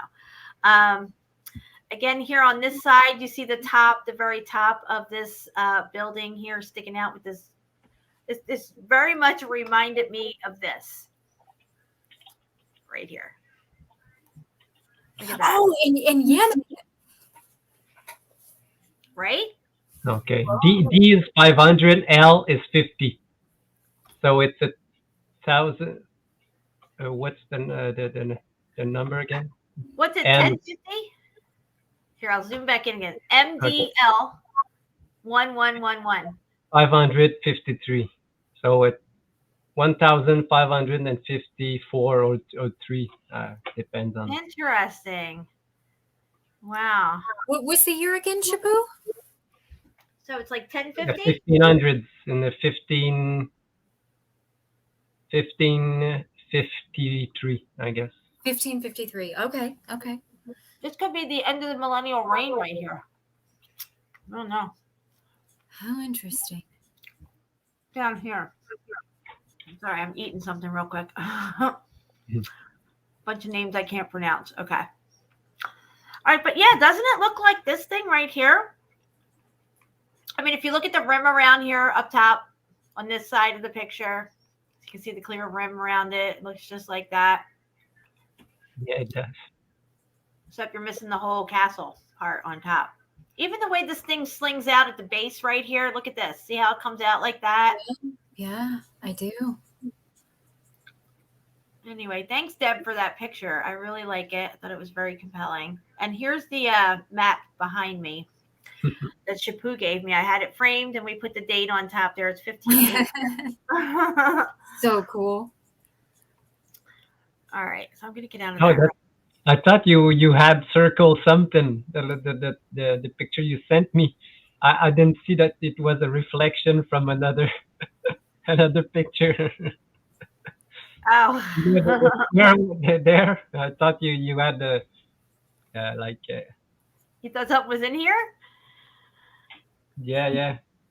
I thought that you want me to look at something at the map, and I look at it. What? There's nothing there. Oh, What? I see what you're saying. No, I was showing you the date. Yeah. So Ruckus sent me this. Ruckus, I know you're in the chat here. It says, I saw up to pose for you and I got asked what Meltology is today. Isn't that awesome? Ruckus has her shirt on with her cat hair all over her. I love it. Jen, Yes. on your map, does the North Pole show the 4 islands around it? Yeah. On this Montebano map, let me see here. Shapu, why don't you on your end bring up the Montebano map on that website? You know, the one that we used to bring up. And I have the 1595 Mercator North Pole projection up from Wiki right now.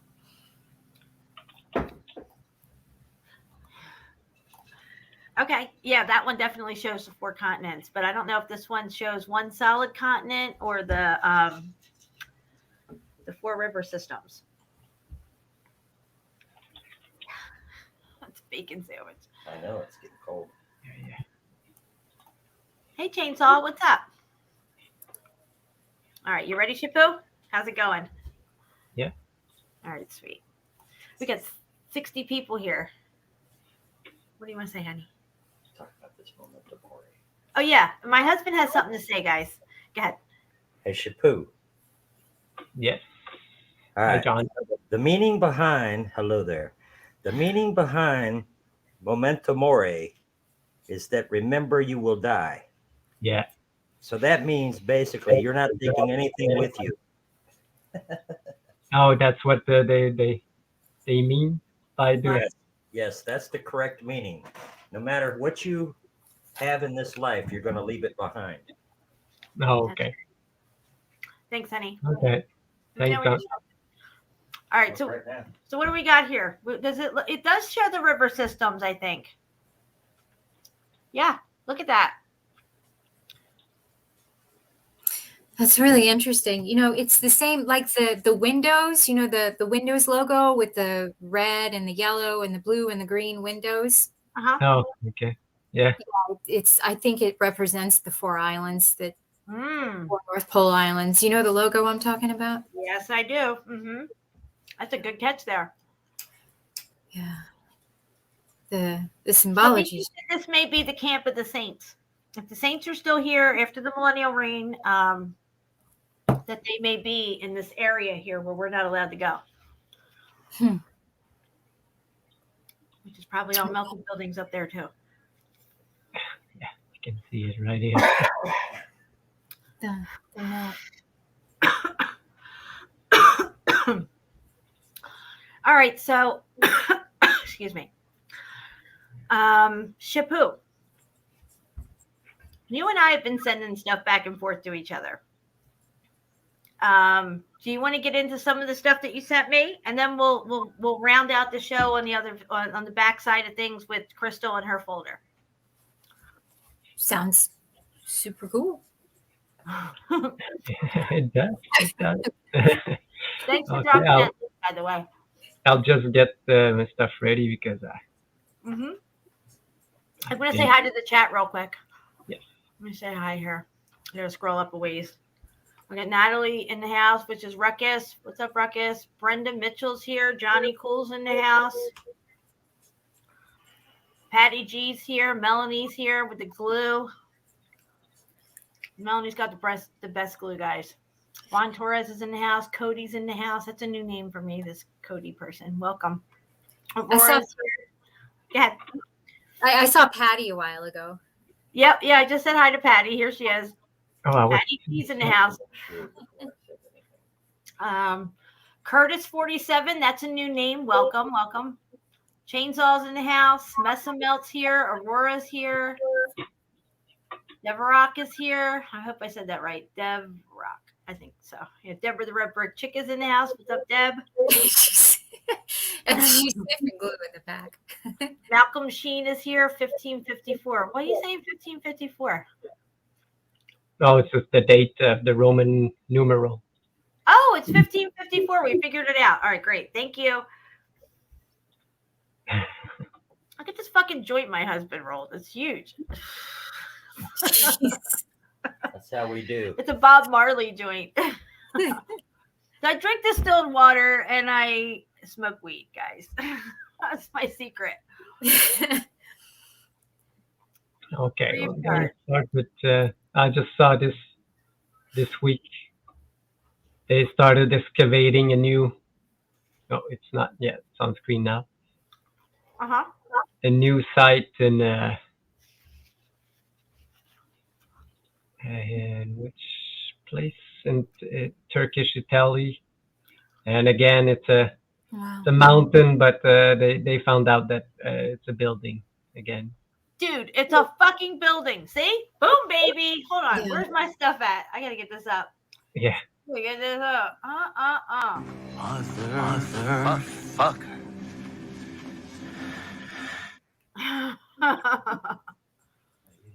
Yeah, and they just started digging this place up in in a couple months ago in 2022. Okay. Again, you can see it remains everywhere. Yeah. Yeah. Very bricky. Yeah. There you go. So they're saying that they thought that this was a mountain or a hill of some sort, and they found out the whole thing's a building. Wow. Yeah. Again, you know, it's like these flat tops. You know, they here they call it Indian burial, but over there they didn't have these. They didn't name them like burial, like mounds, you know. But Well, whatever it is, it's huge. I mean, we're at a pretty high vantage point here looking down on this thing. yeah, That's like a rhodium. yes, yeah, that's Wow. what I sent it to you. It's exactly like a rhodium. Wow. Again, Just how many mountains and hills are actually fucking buildings, guys? We say all of them. People say Yeah. we're crazy for saying all of them. But how many actually are? As a matter of fact, let's listen to this real quick. Just how many natural formations are really just extremely weathered, extremely large stone-built structures. Maybe there are many stone granite hills, and even maybe mountains that dot our earth, which were before millennia of grand structures of the forgotten people. Just how many? Okay, so there's a major echo, and I don't know where it's coming from. Just saying. Sorry about that, guys. I'm not sure why we have an echo. Do you have earbuds in, Crystal? No, I do not. Okay.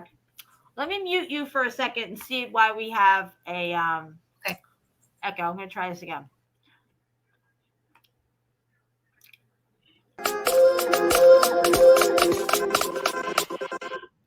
Sounds like there's still an echo. Shapu, it might be you.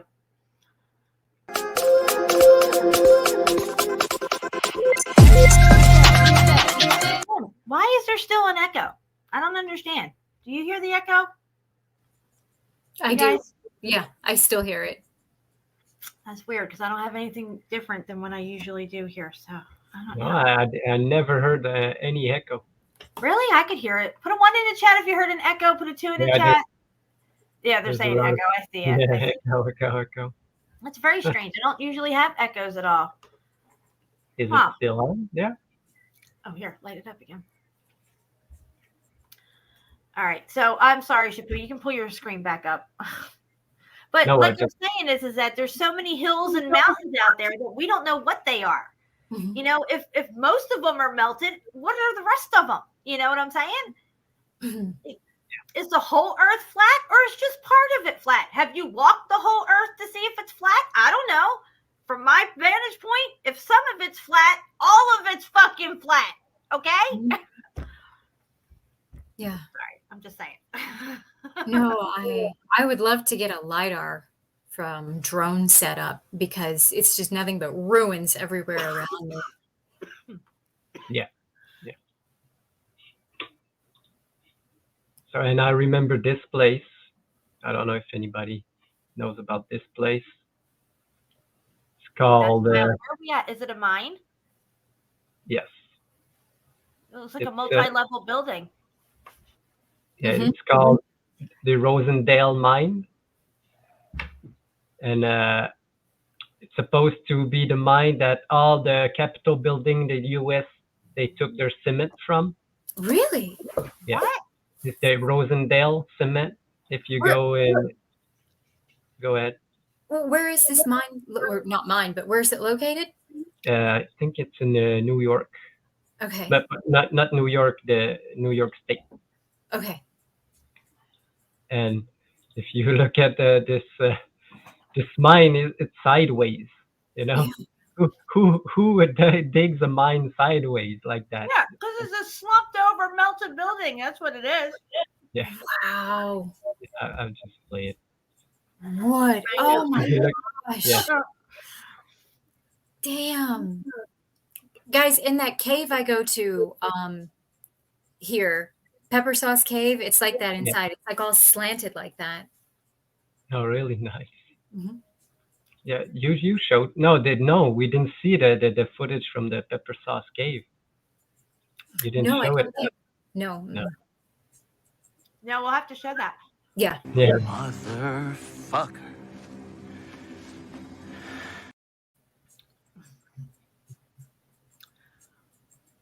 Yeah, Wow. this is some kind of a floor, second story floor, and Wow.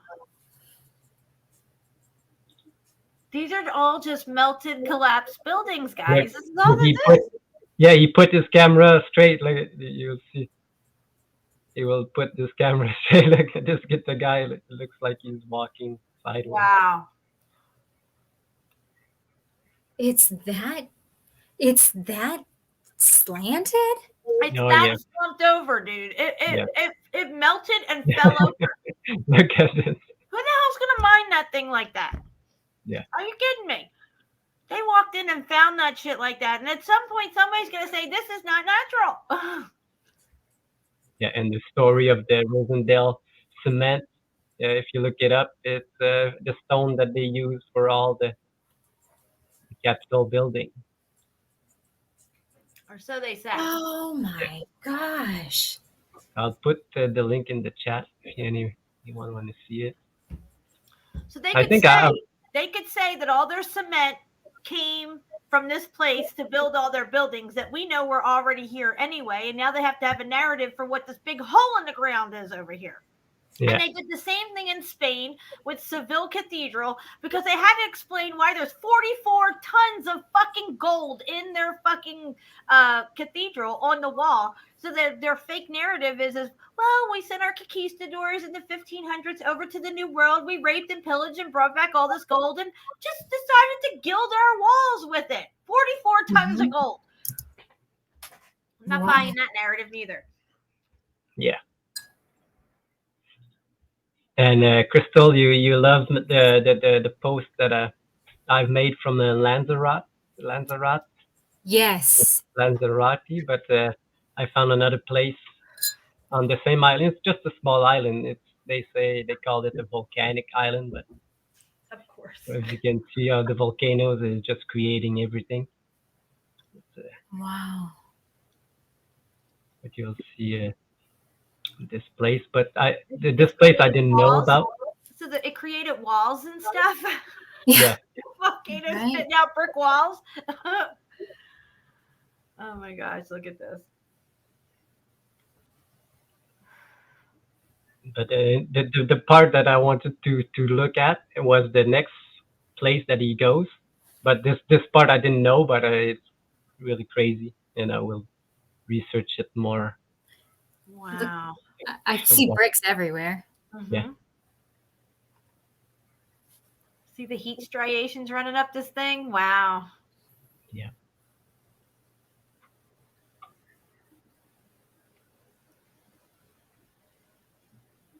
So this is just an island off the coast of Spain. Incredible. See all these walls, these lines and lines of walls here? Yes. There's thousands of them in that on this island, everywhere. I wonder if I wonder what explanation they provide, if it's something with farming or. Yeah, probably. That's what they would say. But this is the place that they queried another building. You know, there's here. Chapu, I was looking at your photos of this today, and it reminded me of two things immediately. The quarries in Japan. Yes. as well as the Longyu caves in China. Oh yeah, Yeah. they're good. Yeah. Those ones, yeah. Yeah. And the lines right there remind me of that. And for the longest time, I thought that like the Longyu cave was formed with some sort of highly advanced stone softening technology, but now I just see brick lines.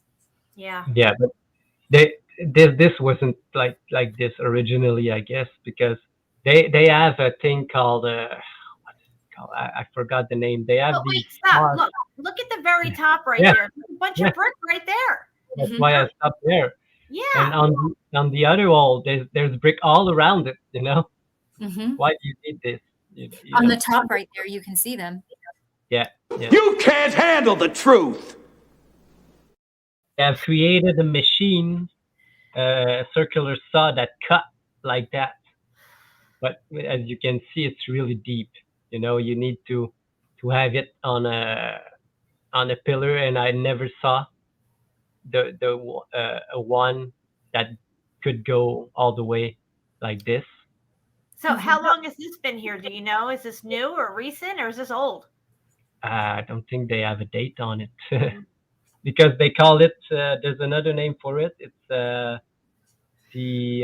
Egyptian Temple of Lanzarote. They call it. Okay. Really? Yeah. So if they cut these brick, why they didn't take it? I don't know. And what did they build with it? I don't know either. Because there is no building built with this on the island. That's the Right. crazy part. Yeah. That is crazy. Wow.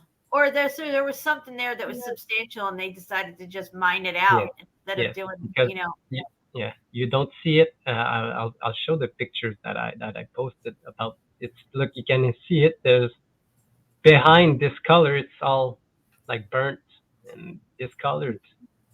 Yeah, in that there. might even be a cavity there where it goes in or something. Yeah, I will show you. Wow. Look at this. Look here. You can Wow. see. Super baked. Yeah, you can see it's all melted here. But you can see this type of saw. It's right here. Mm-hmm. Left it there. You know, just I don't know why. There's some kind of a saw that could cut lateral Right. lines. I researched it. I don't remember the name of it. But It looks you to me like they were trying to get rid of something, but then again, it all looks artificial, like as if it is a wall that's broken. I don't know. yeah, because you can see that behind there's nothing like this. It's Right. all melted. Trying to cover something up. Yeah, you can Wow. see here. There's a hole. Maybe that saw that they put there is a plant. Yeah, maybe because look, there's like some kind of stairway. Yeah. And what's that? A doorway right there? Like that looks like that. Yeah, and there's look these bricks on top right here. Oh Yeah. yeah, big time bricks up there for But sure. there's a lot of them here too. Mhm. It looks like a pyramid too. Yeah, it does. It does. Yeah. And the Wow. oh my What goodness. is that? An entranceway? Yeah, the doorway. I know. I didn't see anyone go in. I've looked for videos. Oh, I look at didn't this. find one. Look at this. There's multi levels in there, man. That's crazy. Yeah. Dude. Yeah, same place. Yeah. I think I've got one. Oh, this one. Look here. Yeah, I'll that's definitely heat damaged. Absolutely, yes. Wow. Wow, that sucker goes in there. I wonder where that goes. Is it painted? It looks I don't- painted, doesn't it? I don't know why the colors it's like that. I don't know if it's painted because there's similar colors in the background, but I know it's the color is just amazing of these. Look Look at that here. melt. Wow. Yeah, That's yeah. melted right there, guys. That's melted all day long, every day of the week. So I don't know how old this place is or if they use it to build something, but I've never seen any building built with these kind of stones. Definitely suspicious. Yes. What's that one right there? Go Oh, up. God. Go up one picture, and it's a brick wall. It's right below that one. one down. Oh, here, yeah. Yes, Here you can that's a see. fucking brick wall. Yeah. And that's muffed up brick. Mortar's all melted out, come running down. Look at it. Yeah. Wow. So when I saw this place, I was looking in places on the island of Lanzarote, and the island is just crazy. Everything's melted. There's ruins everywhere, and but yeah, it could have been painted, Crystal, because it look behind. Yeah. It's like a layer of something, like paint or something, like you're saying, Crystal. I wonder if they're trying to cover up like black scorch marks or something. I don't know, but the outside looks like it could be kind of newer concrete in some places. Yeah. Yeah, we're gonna have to find out more about this place. It's very bizarre. Yeah, I just found it yesterday. So Very, very interesting. Wow. yeah, so this was,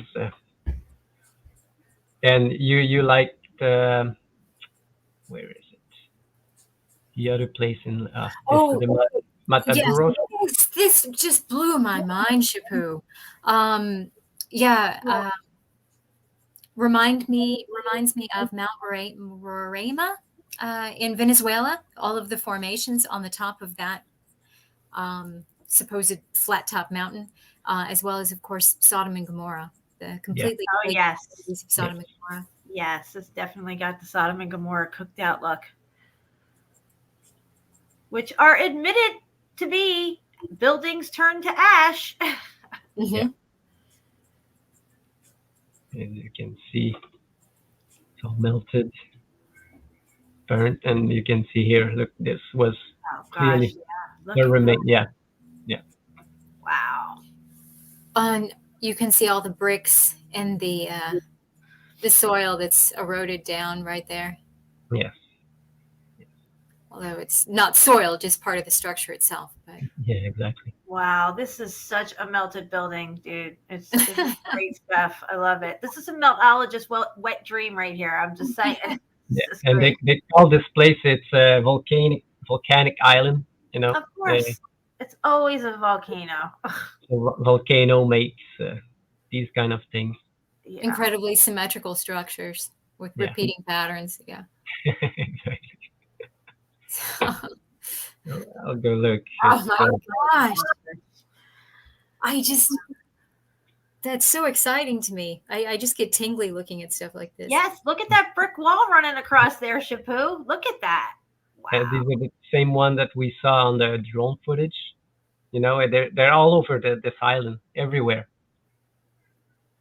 Oh if you look, gosh. That's because the whole island is a building, guys. The whole island. You can quote me on that.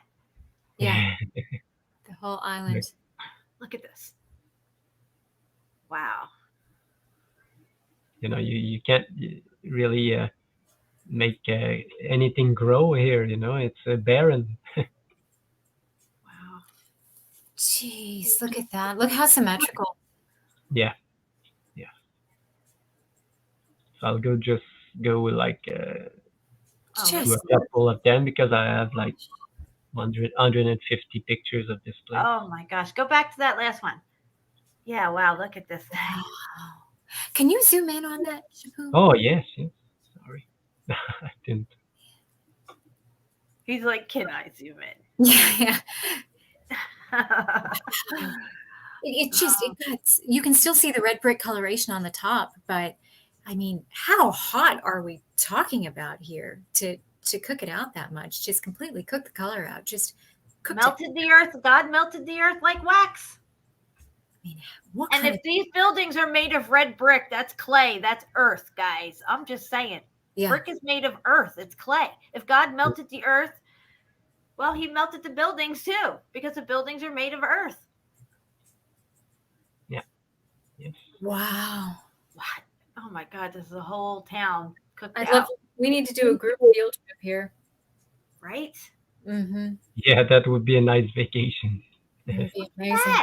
But look on this one. Yeah, I've seen a lot of them that people made some kind of just carve their names. But this one, that's a wall not, to a building. This one is not a name or anything. It's something else.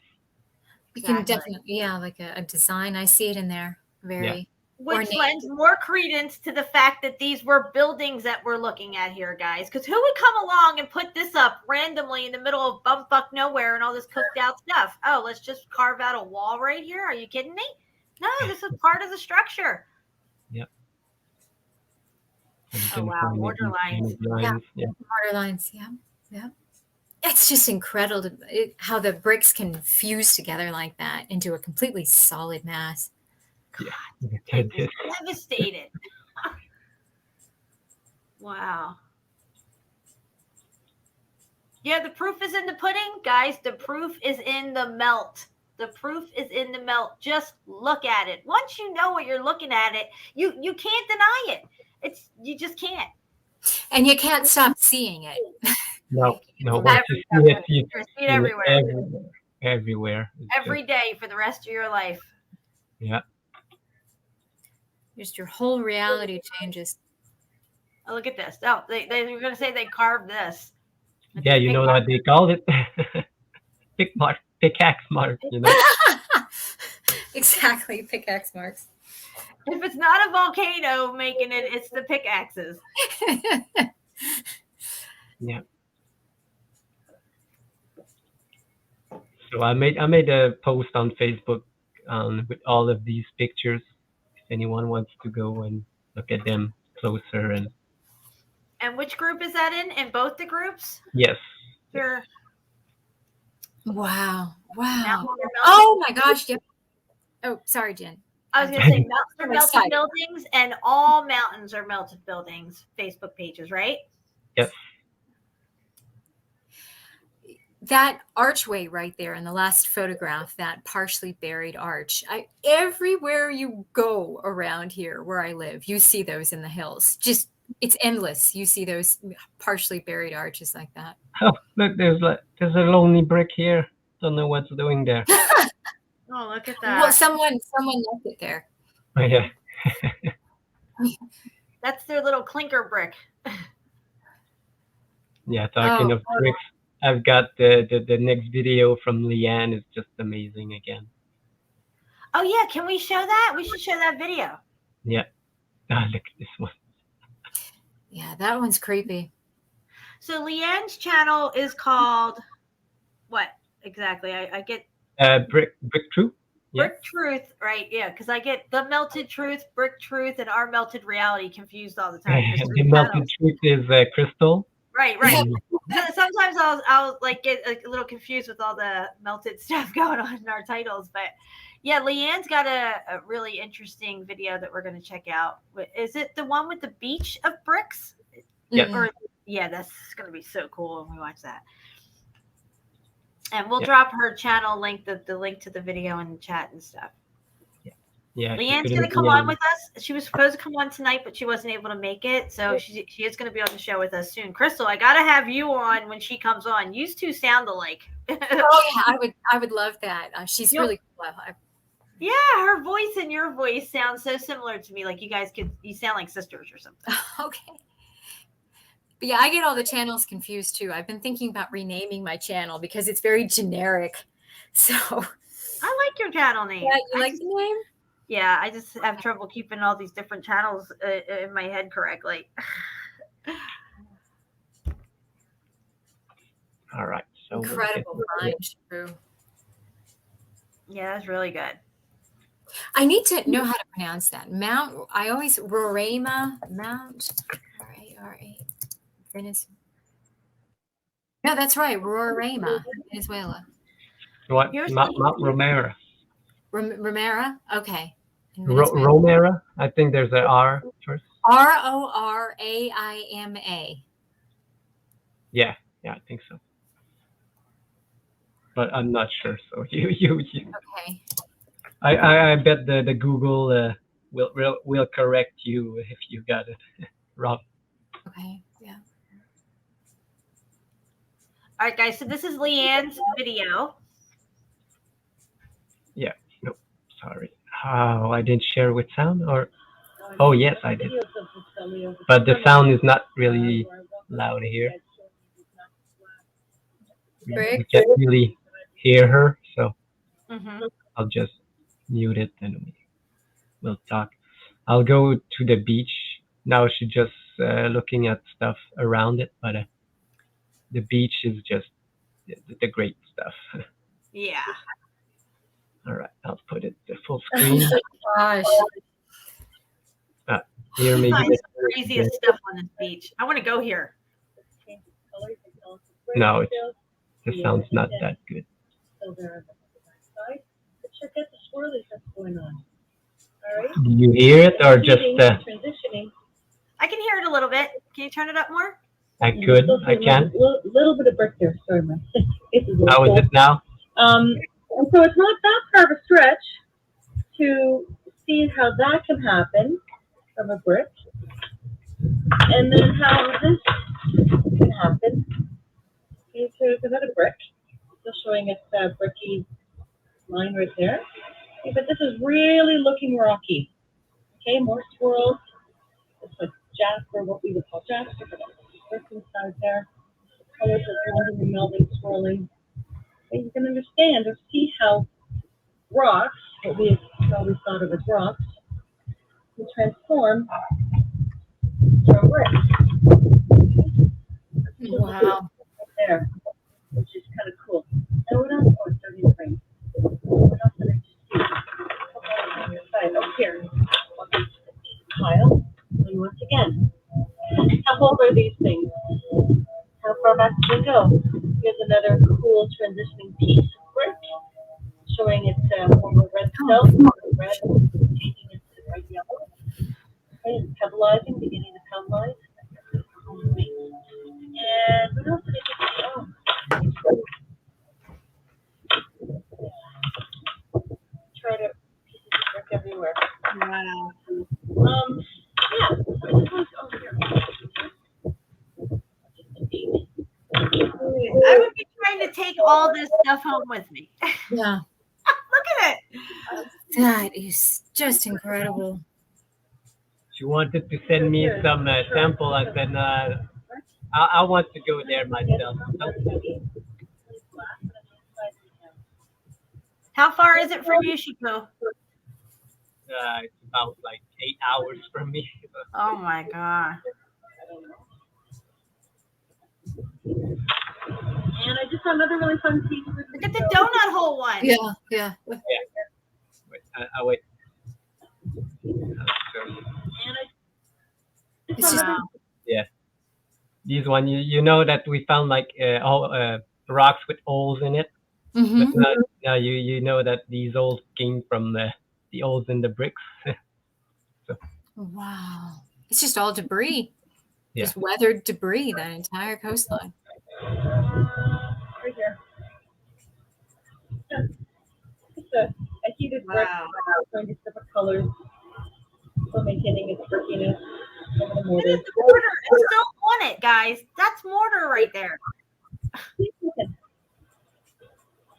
Wow. All right, another cool piece. This is one step turned around, and here it is. Similar to what I just picked up. Great brick. You see Treadless still showing itself. Back is what it's through some heat, but it has a bit of a glaze look on it. And I've actually seen rocks along the shoreline Looks like it has gold in it. with a kind of a melted glazy shine to it. And it's similar to that. So that's going to come home with you as well. And a lot of new materials up on the beach on the floor. So check out the pebbleizing going on here, the transformation, still the pieces of brick. Now, the dough is eventually turned into like garnets or crystals, or who knows? Who knows? I don't realize I'm not showing you. I'm looking at it on my camera here. Hope you can see it. Oh, and this is cool.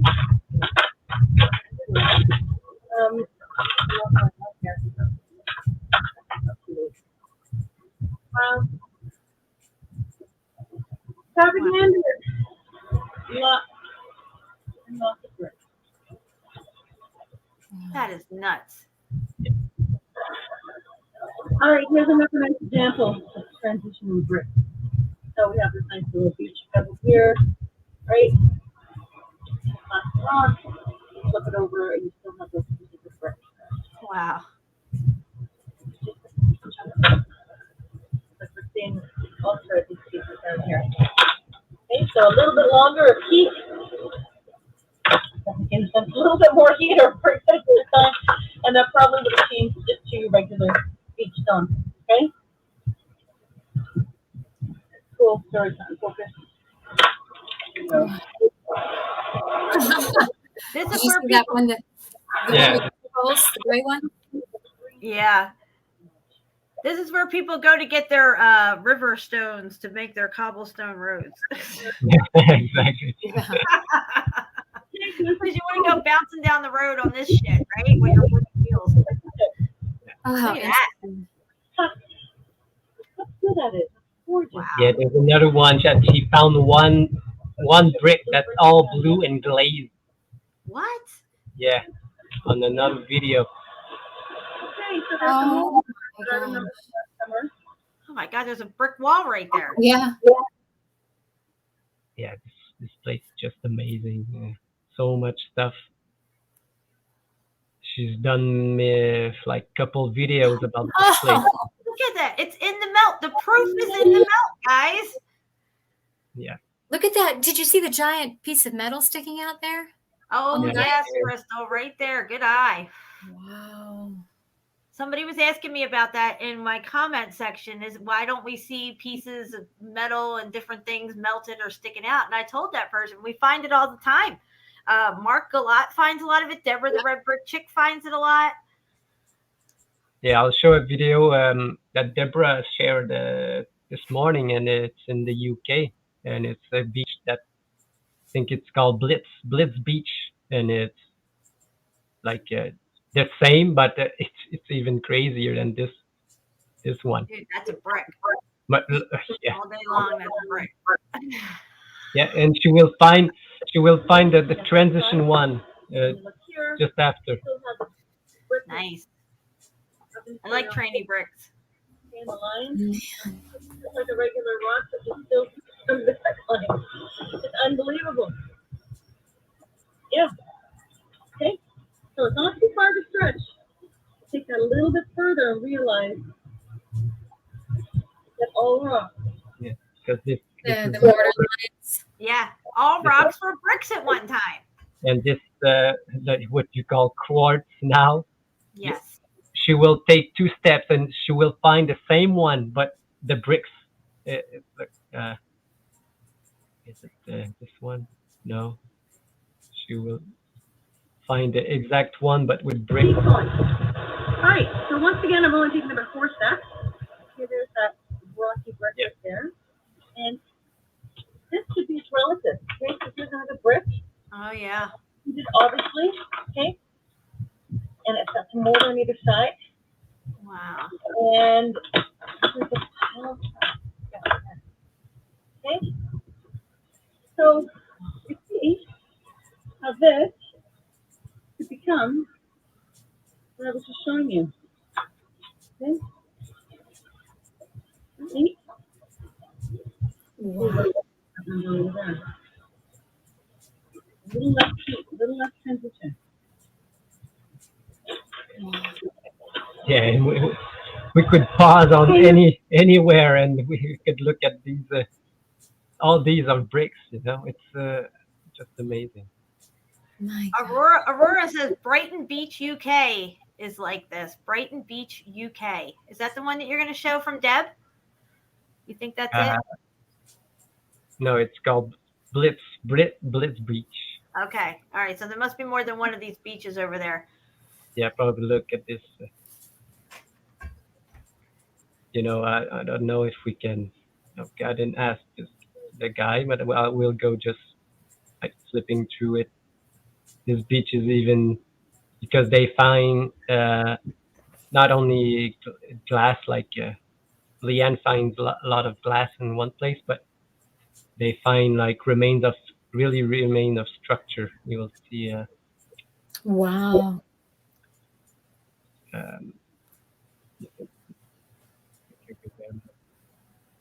Find that.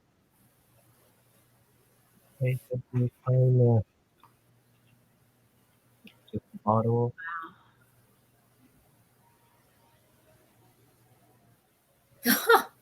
Yeah, and Oh, that's amazing. there's some kind of a coin or a metal piece in it. You can see. Wow. But wait, you'll see. Like you find something else. Look at these ones. What is this? Yeah, This is nuts. I don't know if it was flooring or something, but it's just amazing. It looks like what granite looks like before it gets smaller, you know, in its Yeah. pattern. Yes. Yeah. I'll try to. Oh, that's so interesting, that pattern. Yeah. Huh, look at that. Go back to that. What was that? Was that what is this? Is this a windbreaker? Are we on Mauna Loa right now? Who's stacking these bricks? What's going on here? It makes me think of lava trees. Yeah. Yeah, people here always do this. They call it like an Eskimo thing. I don't even know the name. Yeah. There's Wow. kind of. Wait, they find like. Well, that looks like a metal piece or something. Yeah, metal piece here. Look, this one looks like there's writing on it. Oh yeah, look at that. Just amazing. But what they find next, it's amazing. Look, they find like pieces like this. You know, John Levy in his most recent video, he was talking about finding glass out in the middle of nowhere, like melted glass, melted all into the melt, like as if maybe they were windows that melted down. Yeah. Yeah. Look at that. Oh my God. Look at it, guys. Jeez. There's a metal hook sticking out of it. Wow. Look, the same one that they just showed, the black and all charred. Oh, wow. That's just like my egg and dart brick that I have sitting next to me. Yes, the one that you showed on the last. Yeah. Yep. Yeah, that's a nice brick you got. Yeah, it's beautiful.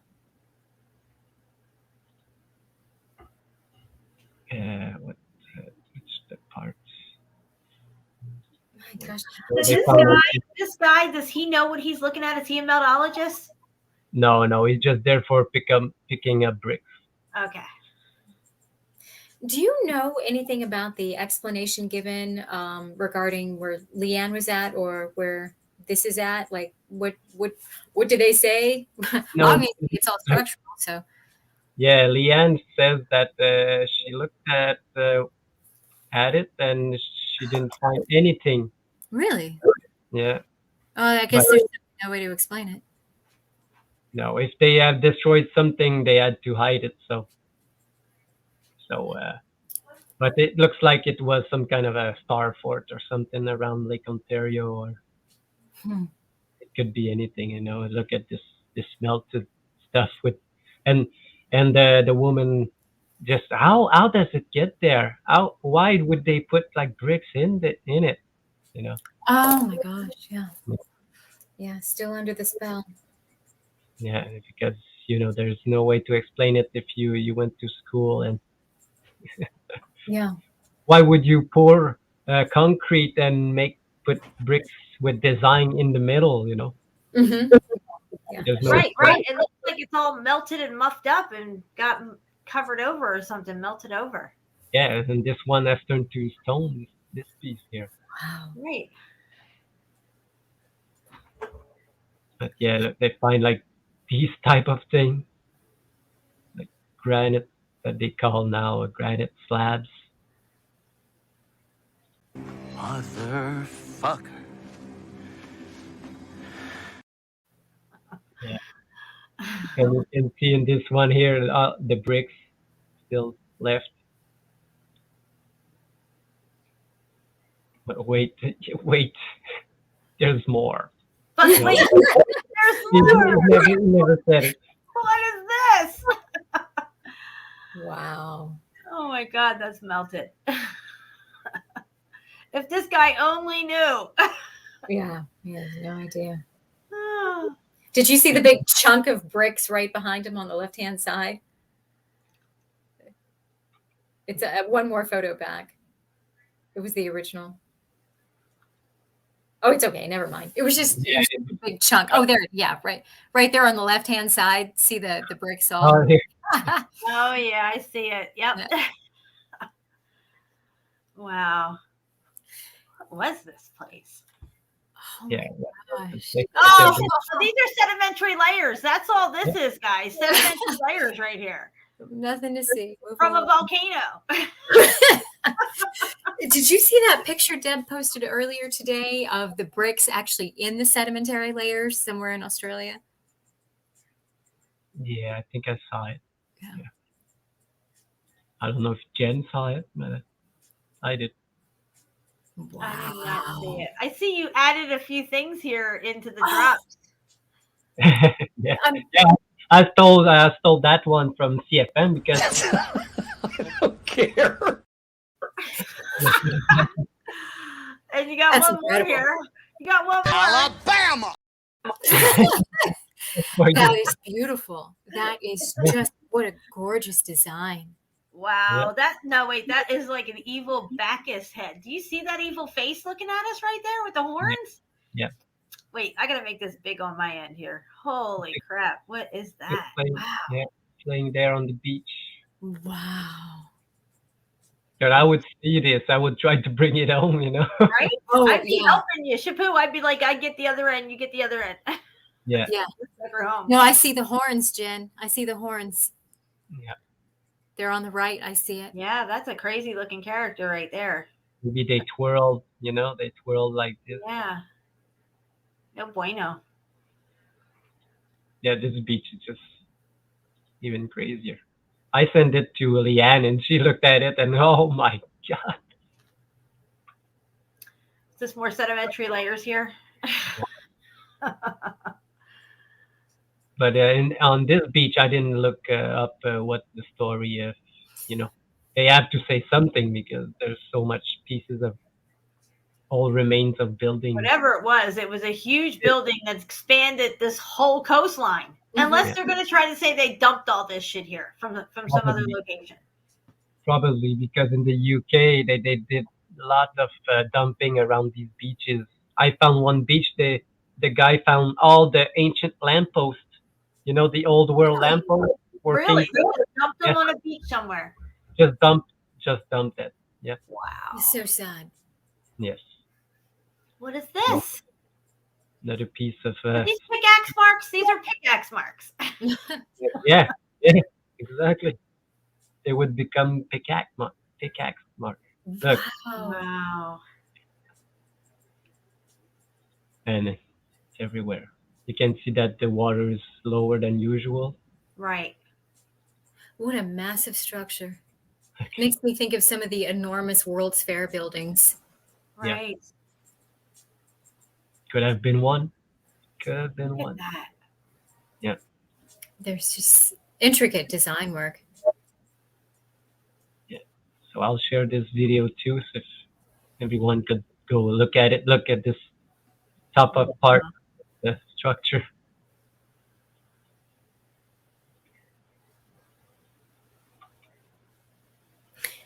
I wonder if we were to go back and look at some very old maps of coastlines in that area, if there might be something that could be a clue as to what this structure was. Yeah. Maybe. You can find this place, yes. We might be able to find it on the Montebano map even. I mean, that's 1500, so. Vesuvius wasn't on that map. Neither is Mount Fuji. No. Wow. There's a big town or a city where Fuji should be. And Vesuvius, there's a city type structure, superstructure of some sort where Vesuvius is supposed to be. Yeah. All right. So, Crystal, do you want to get into your stuff next, or should we? I'm sorry, I didn't mean. I something else. I still got stuff, but I think Oh, I'm no, not stuff to show, but I Oh. I can find stuff to show. All right. Well, we know you can, Shifu. We've got folder after folder, millions of pictures. But yeah, if you want to get into your stuff now, Okay. Crystal, that would be great. I can't wait to see what you got lined up for us. You got some new stuff. Where you been lately? Okay, so where have I been? I went to Meteor Crater with my son. Oh, nice. Yeah, over the holiday, we went to Meteor Crater, the Apache Death Cave, which is a melted building about 15 minutes from Meteor Crater. And it's underground. Mm-hmm. And we went there. We went to the massive volcanic fields north of Flagstaff. And we also went to Pepper Sauce Cave. So we did a lot. Yeah. Yeah. So we're gonna start. Where are we gonna start at? Meteor Crater? No, we're actually not going to start with any of that stuff. But that was just my last trip. But Oh, okay. Sorry, I'm a little tired. I'm a little. Oh, it's okay. Don't worry. It's all good. Take your time. Yeah, a few weeks ago, I went to Carroll Channel, and I've been out there several times now, and managed this last time I went there. I hiked all the way up to the Wave Cave, and it was spectacular. And that's where I'm going to start. So, all right. Let me do a screen share. Okay. Mark's in the house. Hey, Mark. What's up? All right. Present. Mary's here. Hey, Mary. Share screen. Share screen. Entire screen. Share. All right. All right. Here we go. All right. You guys see my screen? Yep, you're good. Okay, so let's start with my last trip out to Peralta Trail.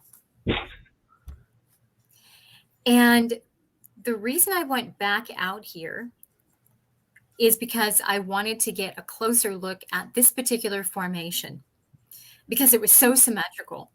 And the trail I was on, I didn't realize it, but there's a trail that went, sorry, let me explain that again. I wanted to get a closer look at this particular formation. And it turns out that the Wave Cave is right up here. Oh, okay. So yeah, variants. So let's just dig in. Yeah. So the Wave Cave is back in here. So it's actually inside the structure. Yep, inside the structure. Wow. So this is in Arizona? Yep, this is Arizona, just east of Phoenix in the Superstition Mountain Range. Oh, nice. Now, it's a Superstition mountain range called the Crazies, or is that different mountains?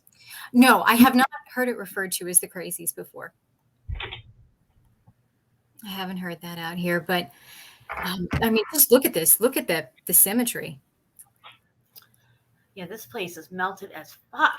Yeah. Wow. Yeah. Here at the. Look at that. Wow.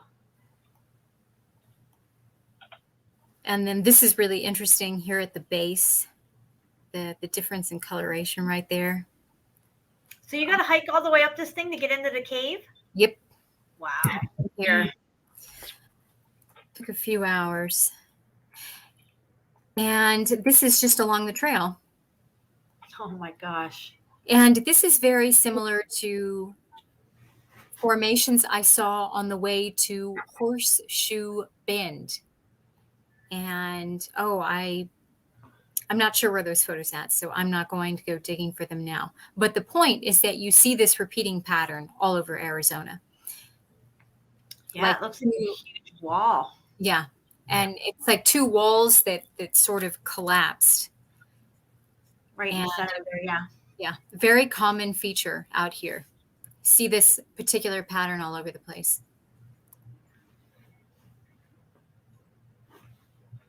And do you remember, the photos I shared of this? It was in our last live stream, I think, this particular formation. I can go back and share those photos again.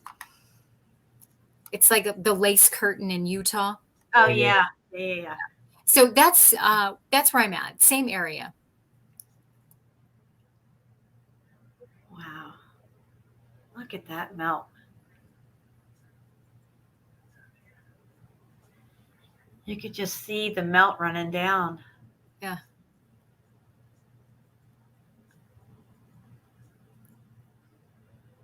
You have a really good camera. It takes really good pics. Oh, thank you. And look at this. Just look how symmetrical that is. Oh, yeah. I mean, the wave cave was a surprise. I just wanted to hike the trail to get better photos of this formation. I didn't know the wave cave was there. It worked out beautifully. So Right. Yeah. Bonus. Meltology bonus. but look at that. It just, and who knows how much larger this was and how much of it is. Exactly. These areas right here, we can see all of the soil that has accumulated, that's weathered off of the structure, and some of this being melt itself, and some of this being clay that's weathered off the structure and, creates these sloping hills around the base of the formation. So, this could be much deeper. Mm-hmm. Absolutely. Yep. Well, you can make out the brick lines there at the bottom, down at the bottom of the picture here. Right. Yeah, look at Right here. Yeah. Keep going Sorry. down. Okay, all righty. All these layers here. This is all brick layers. And you can start right there. Is that the cave you got to go in right there? Start to see it. Oh yeah. And there's another cave out here somewhere. I didn't manage to find it, but there's another one. I think it's over here somewhere. And you can see a really bricky, blocky texture in here. This is on Zoom. The quality's a bit low, but I have some closer pics later on. Look at that. Wow. Yeah. My jaw was just dropped the whole time. Right. And that even looks up top on the right hand side. It looks like a straight wall right there. Yes. Look at that. Like a brick wall sticking up. Yeah. Look how perfect that is, guys. That's a perfect right angle wall right there. And it looks like an aperture right there. I see part of an archway right there. Yeah. Wow. And then these rocks sticking straight up like this reminds me of something we all talked about a few live streams ago with Patty, and how the bricks like stick straight up in certain areas, and the explanation is they're that way so teenagers don't sit on the walls. Remember that? And so you see a lot of that here on the top. Yeah, it could have had to do with something with the frequency of the event, maybe. Oops, wrong one. Oh, you look so cute. Oh, thank you. Yeah, there's one for pigtails now. Wow. Okay, so just more of a general idea of the area. Wow. Yeah. And there's another trail that I hiked up through here, and you see a lot of very rectangular formations. You'll see one side that, you see three sides. It's very clear.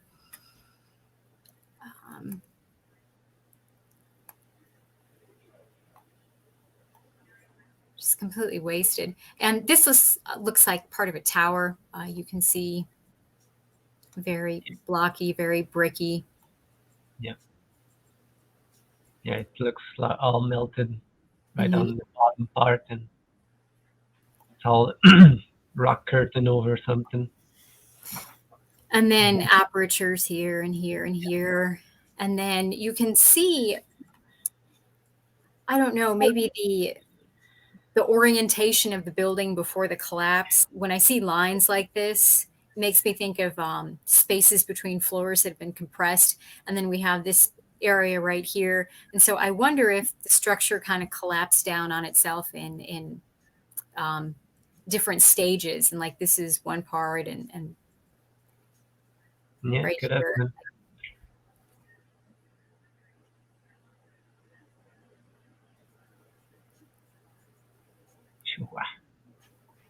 Crazy.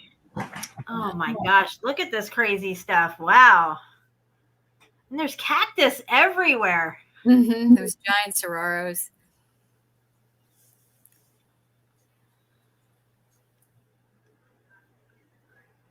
Absolutely massive. Every once in a while, they fall on somebody and kill them. Oh, well, that's not good. There's a lady that got crushed in her car in a parking lot by a saguaro cactus. Yeah. One of the hazards of Arizona. Wow. I mean, it's just structure everywhere. It's wasted structure. You can really start to get the scale of the destruction as you get higher and higher along the side of this formation. I mean, everything we're looking at here, all these hills in every direction are destroyed structures. Yeah. Some more melted and weathered than others. But I mean, look, even back here, I mean, look at this giant, just massive destroyed structure. Oh, yeah. Yeah. And so these areas that are very flat, you know, between these formations, you know, this is called the basin and range topography, where you get these parallel mountain ranges. And it's supposedly forms due to compression and stretching of plates. But of course, we know that's not at all what's happening here. And so when I see these large flat areas between these formations, it makes me think of, you know, these buildings melting down into a molten sea. Yes. Yep. Exactly. That's, this is why no matter how far down they dig, they're finding structure. And then, yeah, so who knows? Because we know that the heat was varying in different areas, you know, the heat varies. And so who knows what kind of massive structures there could be that are surviving just beneath the surface. Yeah, because you know what? Some things that didn't fry could have just got covered over by other melt.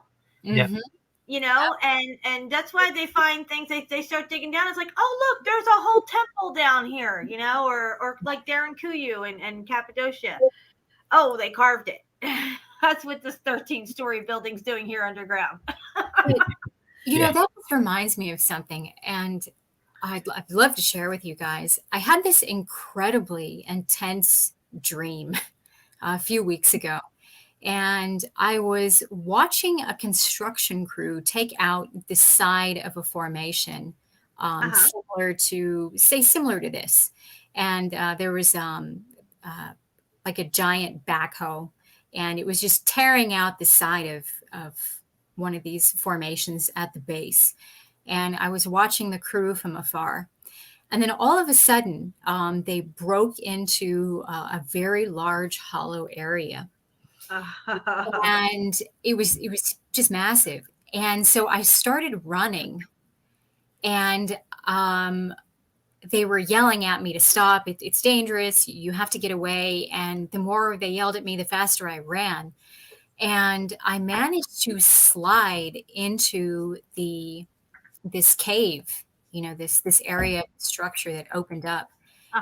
Inside of it, there was a huge column, but it was made of like jade, just this pure jade. Wow. It's really strange. And at the base of the column, there was a really old book. And I remember I was walking up to the book, and I managed to pick it up, and then I woke up. Oh, wow. So did you read anything on the cover of the book, or was it just a book? No, I managed to pick it up, and I had this feeling that it was some like Book of the Dead or something like that. And I don't mean it like the Necronomicon, but just some sort of ancient Book of the Dead is what crossed my mind in the dream.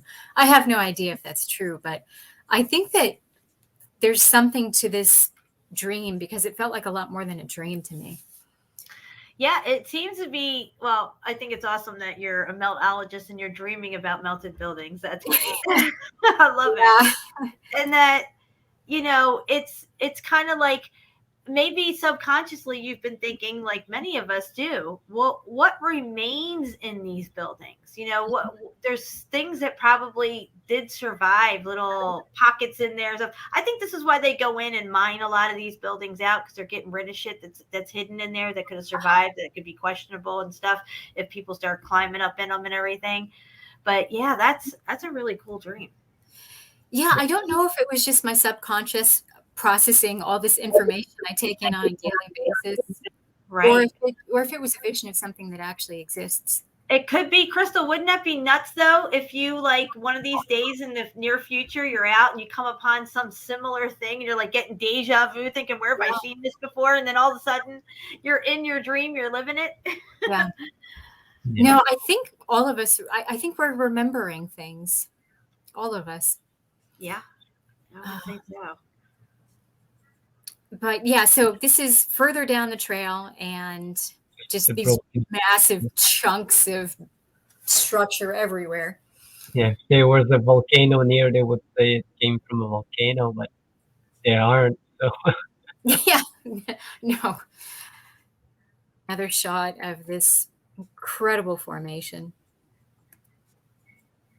More destruction. Yes. Just incredible. Just how massive were these structures? I mean, they're massive now, and they're all melted down and oozing out. Yeah, they were much, much bigger. And that's the thing, you know, people can't wrap their heads around that, you know. But they were, and we're just seeing the melted down bare bones minimum of these things for the most part. Mm-hmm. Yep. Yeah, look, just so flat, and then bam, continental compression. Right. Another. Oh wow. Yeah. Just more meltage along the trail. Back here too. So yeah, we have to play that. According to Encyclopedia Britannica, mountains generally are understood to be larger than hills, but the term has no standardized geological meaning. Boom, baby. Yeah, just that's amazing. No standardized geological meaning. So we're getting closer to the wave cave now, and here it is. And there's just this massive hollow area underneath all of this. And so just my mind was blown. Here we are. Yeah. Closer. Slowly but surely. Wow. I can't believe you go in this. This is awesome. But it's not too deep, but pepper sauce is. And my son and I found another lake inside the cave when we went. So last time. We get a little bit further each time. So when it's just both of us, our fears play upon one another, and we get spooked quite easily. So now let me ask you this. Is there snakes out there and stuff that you got to watch out for? Yeah, it's interesting, and it's also really good you bring that up. And I have photographic evidence. Last time, or time before last, when my son and I decided to go out to Pepper Sauce Cave, we crawled inside. There's this narrow passageway, like a collapsed archway, sort of, that you crawl inside. And then you have to belly crawl through this, and then it opens up into a large room, and then you have to belly crawl through this narrow section, and then it opens up into the rest of the cave. And when we first went in there, there were a lot of clothes laying around the area where you have to belly crawl, and it seemed really odd. And we got to the point where you have to start, like, kneel down and start to get in the position to crawl through there. And there was a huge dead rattlesnake inside the area where you belly crawl through. And it was a mature rattlesnake, probably about 5 or 6 feet long. It was really big. And I poked it several times with my walking stick, and to make sure it was dead, and it was.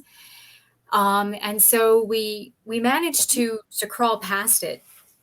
And then in the next area that opened up, we found a torn T-shirt covered in blood. Yeah. Oh, I would have been getting out of there at that point. Yeah. No. It was a torn T-shirt and a bag covered in blood, something like that. But there was blood, and we left at that point. Yeah.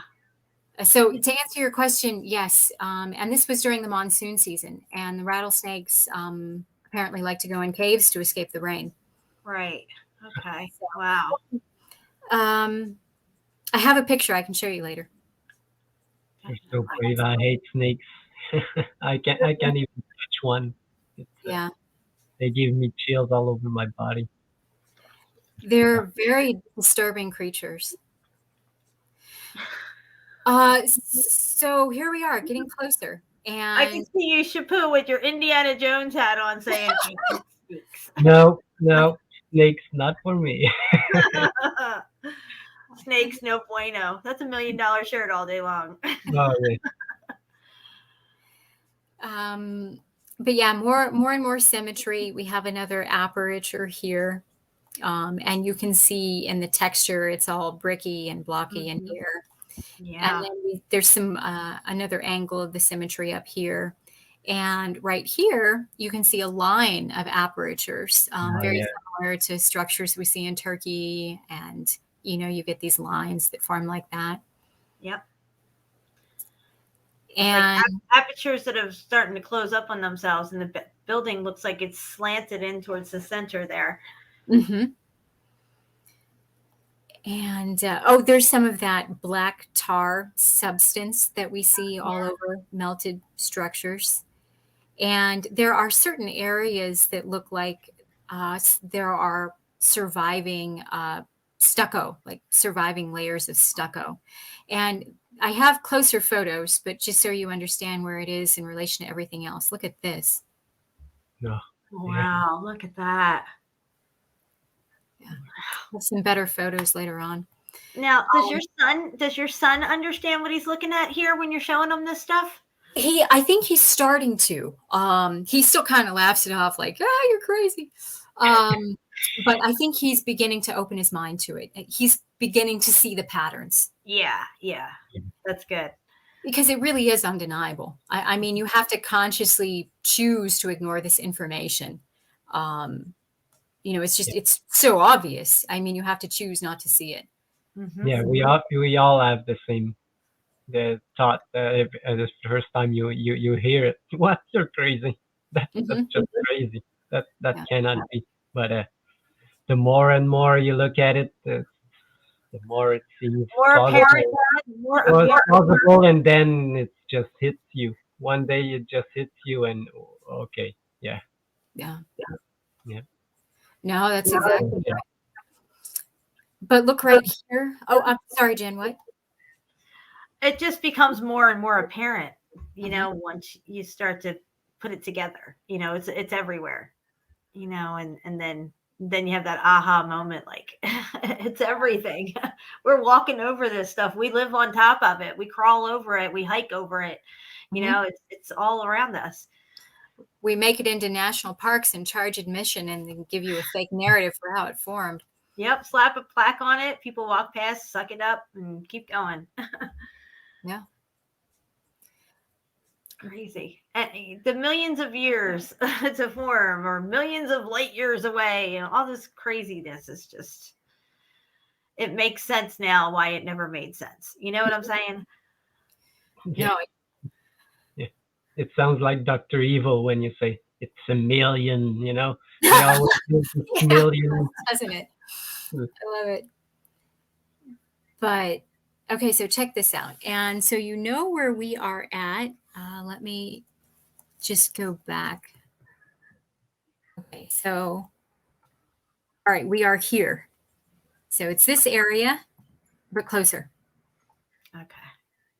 Wow. And yeah, you can see the bricks inside the texture here. And we will see a lot more of that as we get closer to the cave.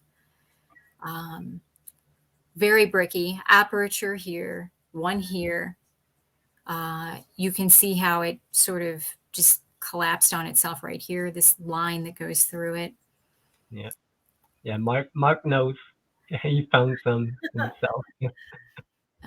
Oh, did he just put something in the? Yeah, I just put it on screen if you see it. Oh, here, let me. No, I just put like his comment. You Oh, cannot. Oh, It says, I'm walking on melted destruction moment. yep, absolutely. But check this out. It looks like it's beginning to curtain over a bit. I mean, you can see the openings, the apertures everywhere. Look at this nice little, see the little rectangular spot in here. And then we have all these apertures and a line right here once again. Yeah, if this would have kept going, it would have closed up. It would have been flatter, just like maybe some of those other parts there. Yeah. Mm-hmm. And look down there at the bottom, the very bottom of your picture there. It looks like some brick on the lower right-hand corner part. Lower right hand. Okay. Like right there, like a little conglomeration melted brick.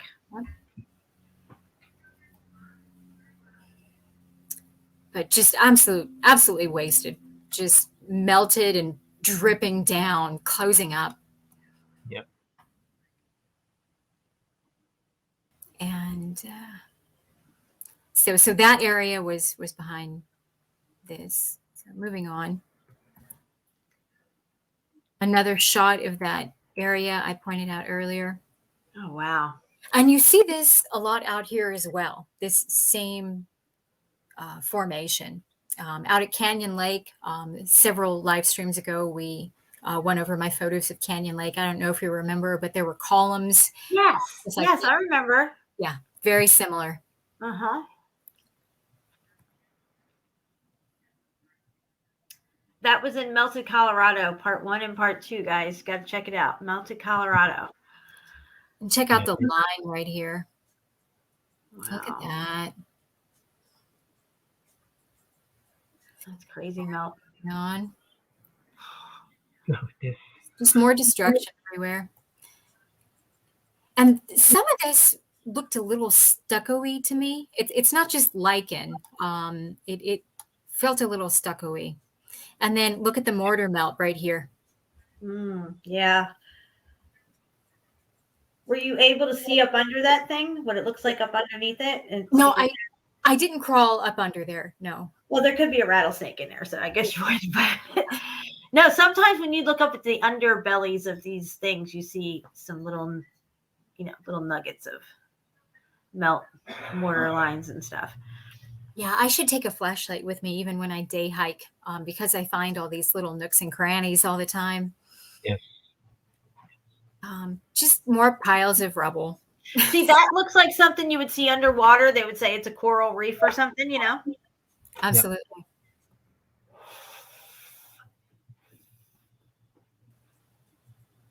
Another shot. I mean, this just blew my mind. Yeah. Someone just asked something about Graham Hancock. Oh, Graham is there to put the stick in our wheels. He's just to steer the people away from the real truth. I was watching his new series, something Apocalypse. I forget the name of it. And I watched a few minutes of one of the episodes, and he's in Malta, and he's standing in this clearly melted building. And he's talking about trying to find evidence, prehistory evidence of different civilizations. And I don't know. I like some of his stuff a lot, but then some of his stuff just doesn't feel right to me. But I think for him to be available on such a mainstream basis and to be on Netflix and stuff like that, that you have to agree to go along with certain narratives, Yeah. Right.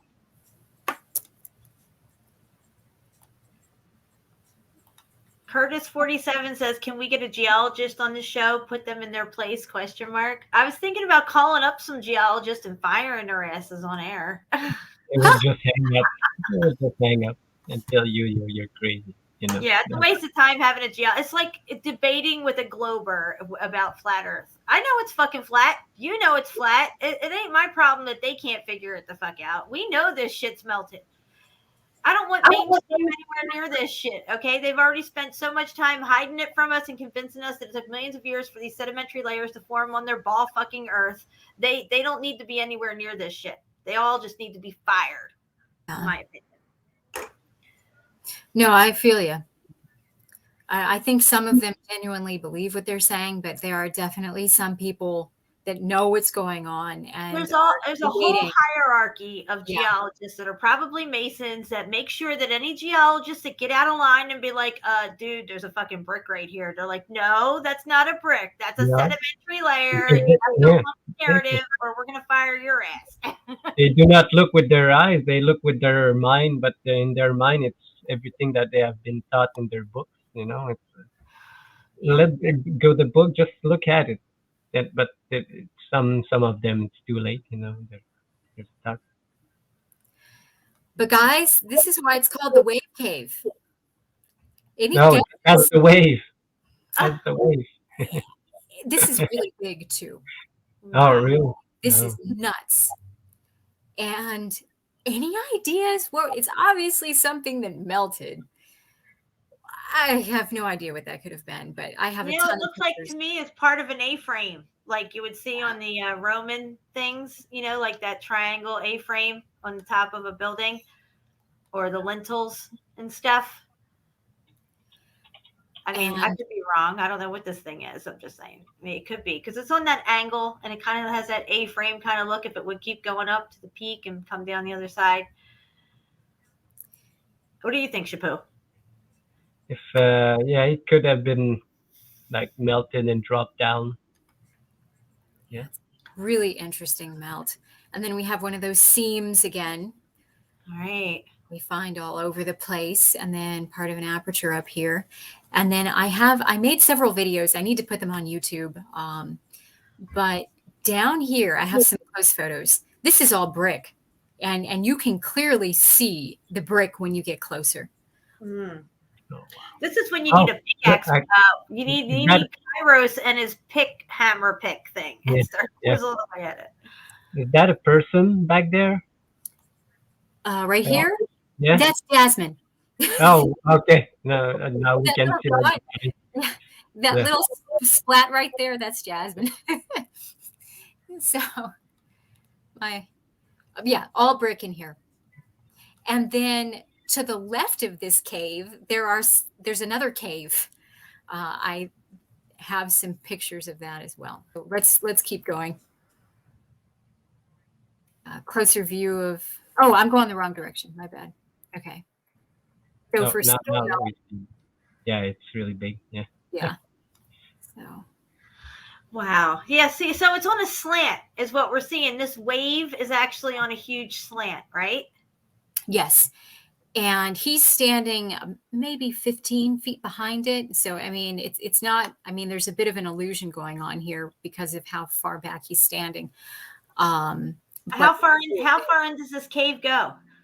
I didn't measure it. I mean, like, does it just go at least, I don't know, 50, it's sheepers, 100 feet maybe? I don't know. I don't know. It's big. It's big. I need to take another look at it, but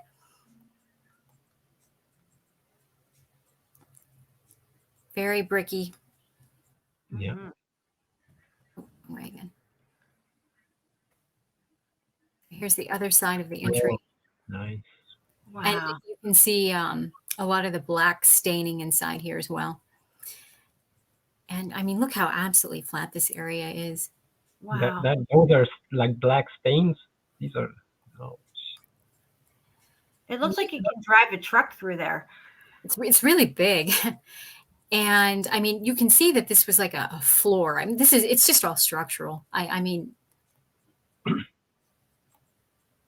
Wow. All right. Oh, here we go. Okay. I made a ton of videos.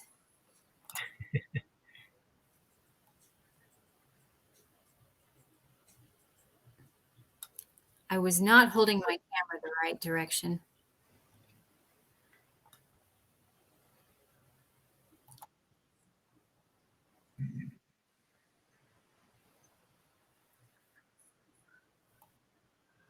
Wow, it looks like it's getting dark even. How much light do you have left? The sun was setting at about 5:15 when I.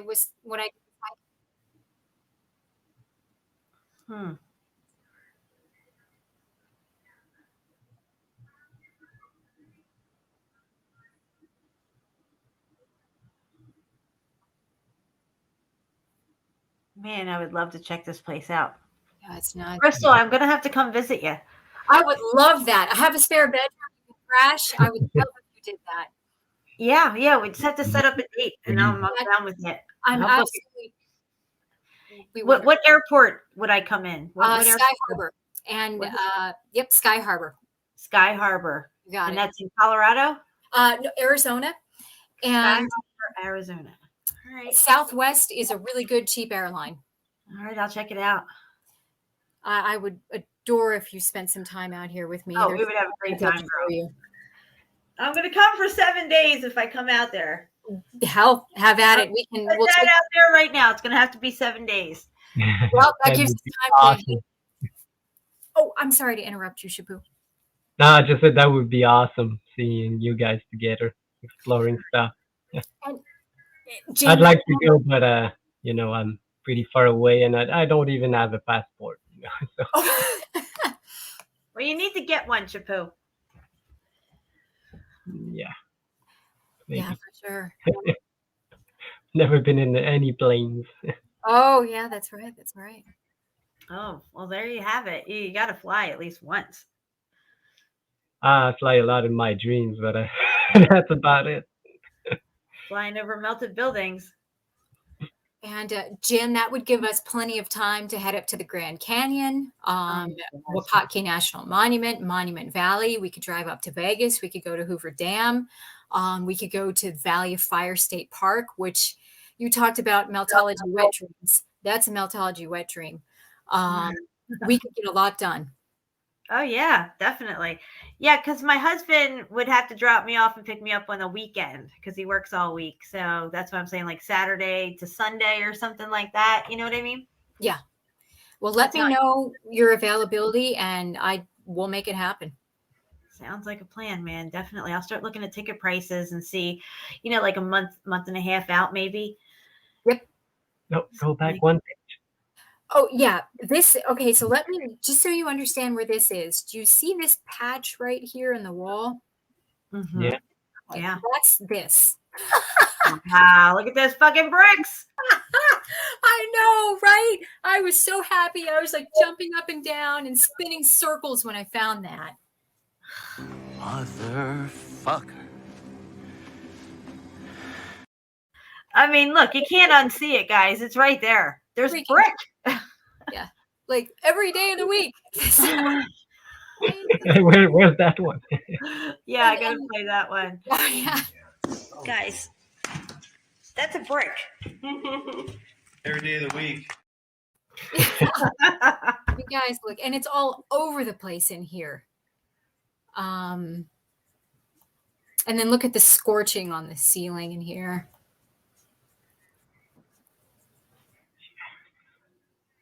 Here's another shot. Oh, wow. Now, are you allowed say if you had your little hammer pick thing, right? You wouldn't be able to go over and just hammer that out. So if somebody would be like, oh, this is a national park, you can't do that here, because well, that's what I'd be doing. Yeah. If nobody saw me, then nobody would know. No. Very true. I have no moral objections to going back there with a pickaxe. Well, look, I got 2 of them. They're perfect. They're hammer chisels. I got 2 of them. I'll bring them. One for me and one for you. Sounds great. I would love that. And yeah, I'd love to dig one of these out of the wall. Oh, I could take you to Papago Park. Jen, Papago Park is literally a 15-minute drive from the airport. Do you remember one of the first live streams I did with you was like those giant melted ice cream scoops in the middle of the Phoenix Valley? Uh-huh. That's like 15 minutes from the airport. Oh, wow. So we'll get off to a start. As soon as I get off the plane, we're going to have right there. Boom. Yep. Yeah, right there. Boom, babe. You can see it from the parking deck at the airport. So, wow. So here's a different shot of the wave from inside the cave. So strange. And again, look how symmetrical the entryway is. I mean, just look at everything happening in this one photo. Wow. Yeah, it's heavy. It's a really good shot. It's really heavy when, like, Meltology makes me so happy, but there are moments that I just feel this intense darkness when I really think about it, Yeah, because something major happened. Yeah, It was bad. And if there's buildings, then there's people, because that's what buildings are for, to hold people. Okay. So A lot of people died in this event. But everything happens for a reason, so they didn't die in vain. Yeah, no, you're I'm right. wondering whose bones are those 6 million, 10 million bones under Paris in the catacombs? They're long bones and skulls. Yeah. And where's the rest of their bones? Why is it only long bones and skulls? And Jen, I remembered to hold my camera the right way. All right, boom, baby.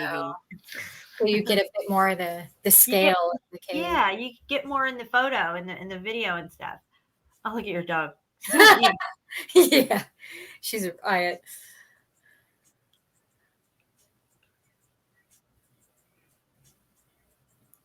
So that blocky textures everywhere. It was just particularly noticeable in that one section. So.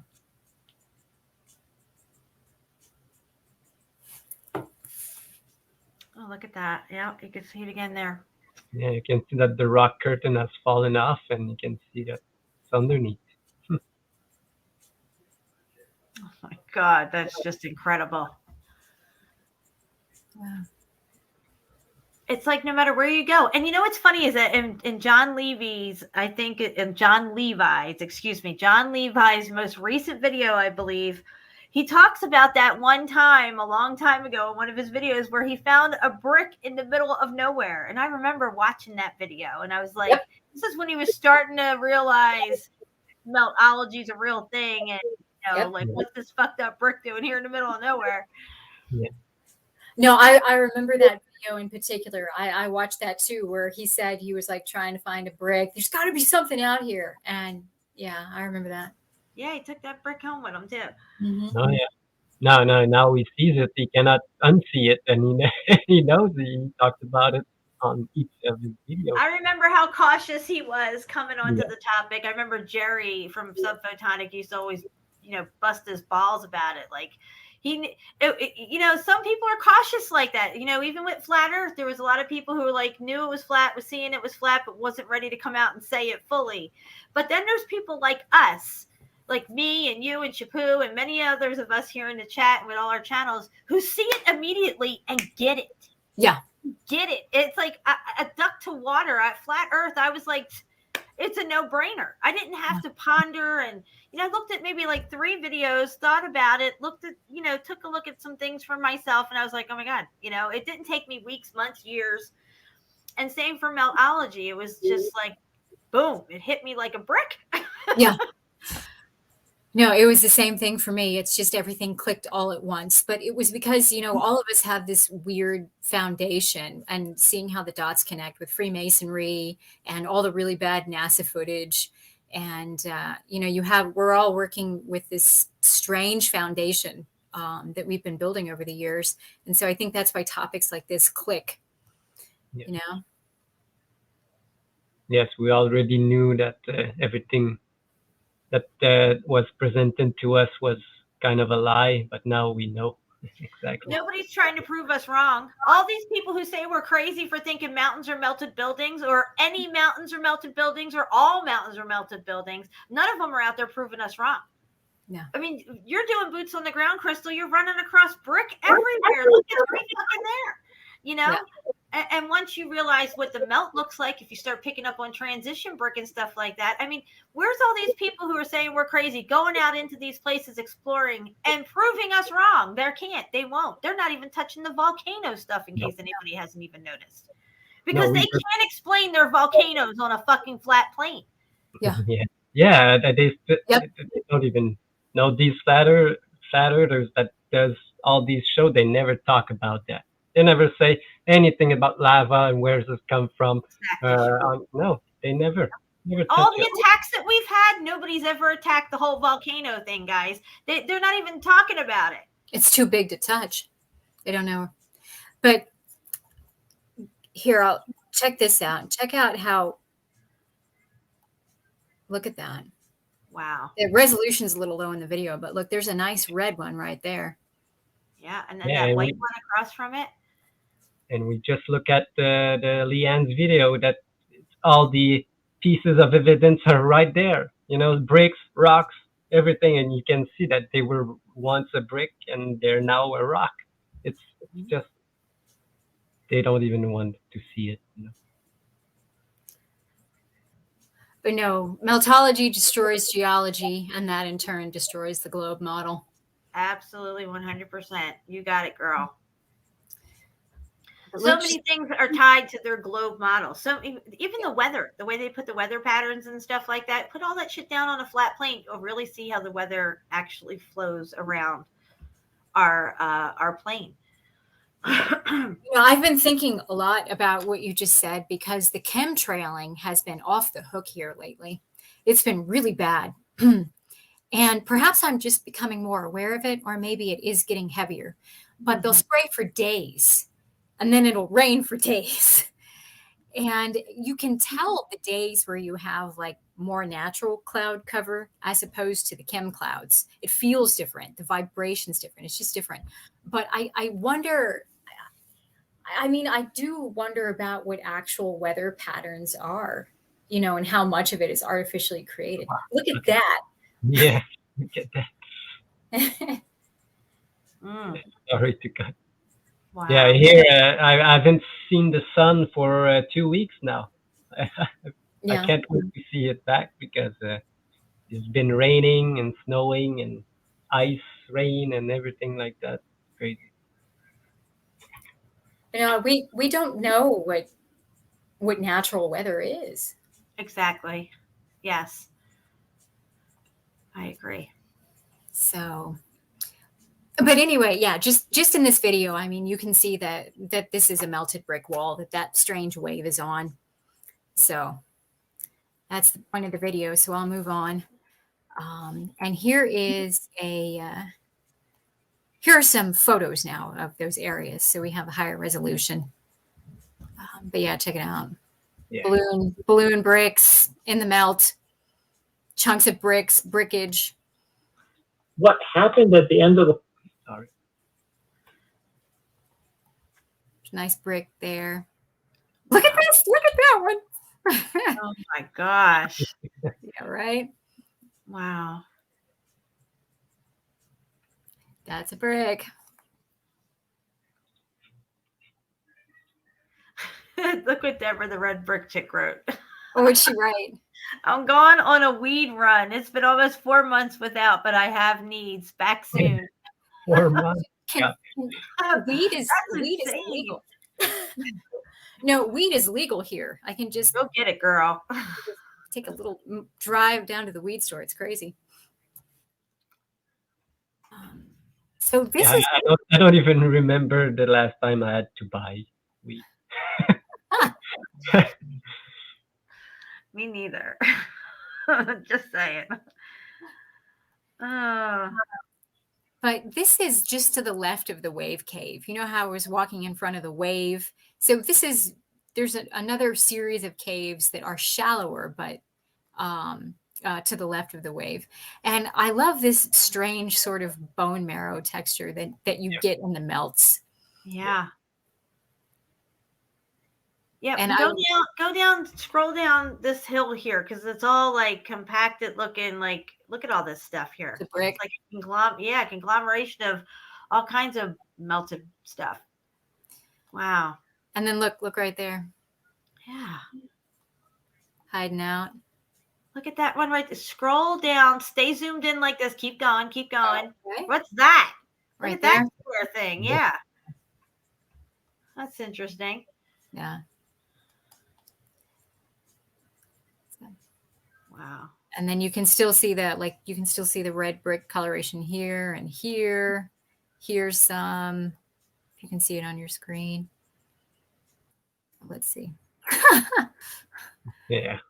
It just look like balloon bricks to me. Incredible. You can still see mortar around that real square one right here. No, yeah. See that mortar? Yeah, look at that. And they say we're crazy. Yeah, that's right. Yeah, it's all like mortar melt right here, huh, Jen? Jeepers. Yeah.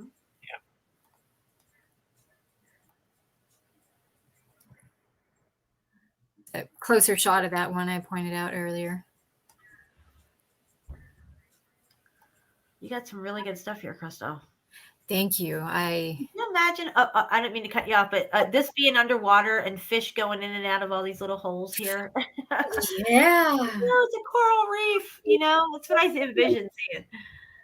No, absolutely. And then you have like the little sea anemones and the melt is everywhere, guys. It's everywhere. But this is that shallower cave. And that last photograph is just right here, basically.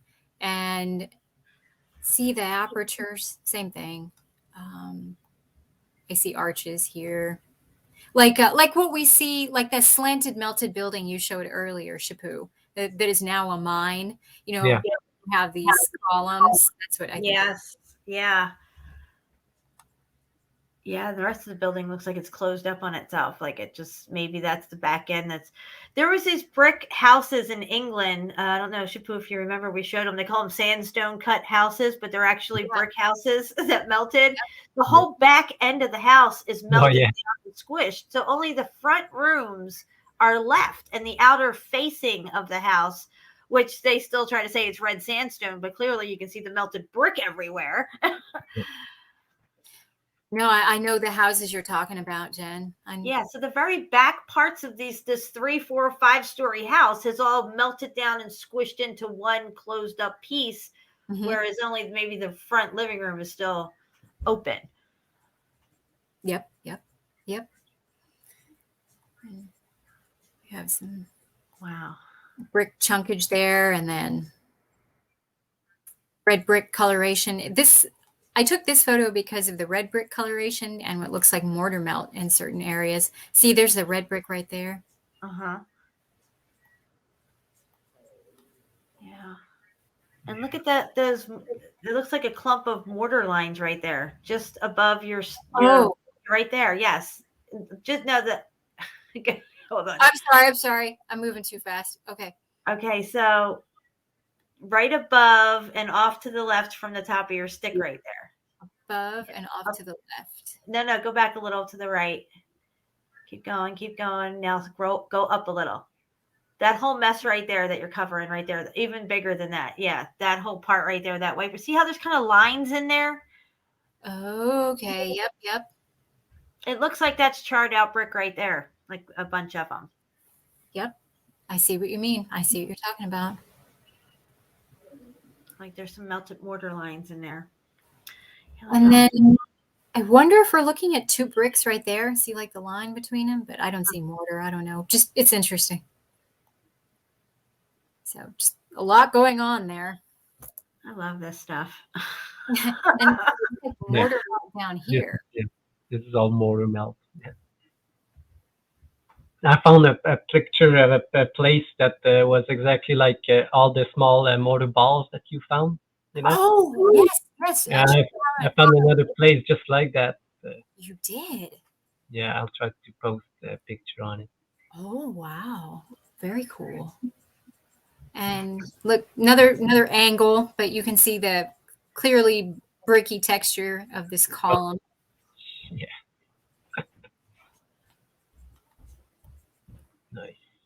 Nice little grasshopper hanging out. Red brick. Yeah. Hey there. Oh, what are you doing? Yeah. Nice. Oh, there's everyone. It's everywhere. Yep. Mark finds a lot of these things that just that looks just like that, just clumped together. Yeah, what a conglomerate texture, right? Yep. And look at this, guys. This is the ground. Jeez. Look at all the brick chunkage in there. Wow. Yeah. It's just a whole conglomeration of stuff. All in the melt. The proof is in the melt, guys. Yeah. Instead of the pudding, it's the melt. That's right. Oh, here we are. Nice big balloon brick. Red brick right here. Off to the right.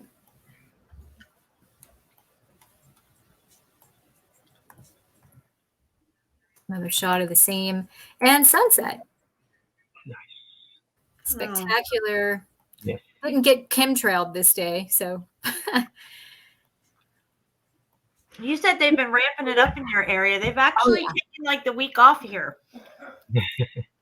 Yeah. Oh, that's good. That's good. I mean, you can just tell. I mean, not only from the way it looks, but the way it smells, the way it feels, the way you feel. Mm-hmm. But okay, well that's my first folder. I have many more folders, so all up to you what you'd like me to do, Jen. I would love to see Meteor Crater. Oh, okay, all right. I don't have that folder ready. So all right. Well, what other ones we got ready? You know what we could do? We could do the craters, volcanic craters. Okay. I think you will like this. Sounds good to me. Okay. All right. So this is north of Flagstaff, Highway 89. And then there's this little trail that goes out to this. How far is that? Is that a couple of miles right there? Yeah, it's a few miles because from here to here is 4.6 miles. Huh. So that's how long this lava flow is. Looks pretty damn flat out there. Yeah, very flat. And of course, Flagstaff has really the highest elevation in Arizona. Mount Humphreys, lots of skiing up here. But anyway, so love you, Patty. Patty's getting ready to take off. Bye, Patty. Bye, Patty Melt. Love you, girl. Have a good night. So, yep, a bunch of melted buildings here. Yeah, that whole area looks like Death Valley. Jen, we got to drive through Death Valley. Dude, for real. That place is next level crazy. Yeah. So, yep, we drove out on this little trail. So, and my son's got his permit. So this was some really good driving practice for him. He did well.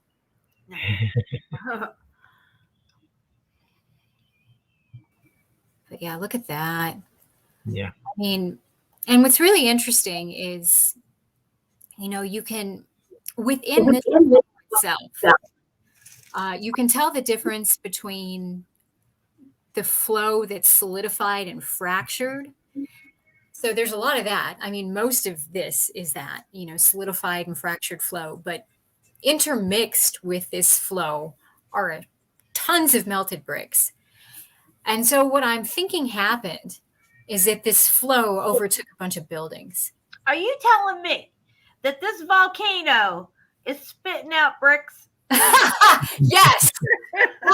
Yes, exactly. This volcano is spitting out bricks. No way. Those volcanoes. You can't handle the truth. The fucking bricks. Because right here, I mean, we went down this trail too, and we parked right about here. This is a building. This is totally a building. You can see brick lines. You can find there's melted bricks freaking everywhere. And then on the edges of this flow, which we hiked on, there's a ton of melted bricks too. Mm-hmm. So yeah, I'm thinking that the flow just went over the top of a bunch of buildings. Mm. And then the volcano itself, of course, not being a volcano. Exactly. What it was, I don't know. There are certain structures that I think got hotter than others, perhaps because of the way that the structure conducted the electrical surge, maybe the weight of the structure, maybe the contents inside the structure. Mm-hmm. And so I think, there are different properties to these buildings that turned into volcanoes. What if there was some kind of buildings there and they wanted to cover that shit up and they were trying to figure out, should we dig it out? Should we try to destroy it? Should we, maybe we can't bomb it because we don't have bombs yet, but we got a volcano concoction. Yeah, that Exactly. we can do. And if we do this right, it's going to flow right over all that shit right there. What do you think, Shipu? Yeah, that's what I was going to say, Jen. Might be a concoction of some sort. Because look at the way how it's perfectly shaped, like to the point, like when we were showing those little mini experiments they were doing, making them. Yes. Yes. But And this they is, have, oh, I'm sorry. and they have had this recipe for a long time now, so they plenty of time to experiment and try it everywhere, where on islands where nobody can go see. Like, Exactly. yeah. That's a really good point, Shibu. But yeah, okay. So what we're looking at here, this is the flow. This large mound. This is the edge of the flow. It's very tall. Wow. Yeah. And I have some closer photos, but it's huge. And What like, is look, that? exactly here. Let me go back to that. So you have within the flow, you have this weird stuff like that's sticking up in some places. And I wonder, could that have been a building and, the flow just like really damaged it? Yeah, and didn't go over it, went around it. Yeah. Yeah. Wow, that's definitely a building. I mean, in my opinion, from what I can tell here. And I have some photos too. So, but yeah, just to give you an idea of, I mean, it's really tall. Yeah, and this, like, look at that. Yeah, it looks like buildings sticking up out of the flow, doesn't it? Yeah.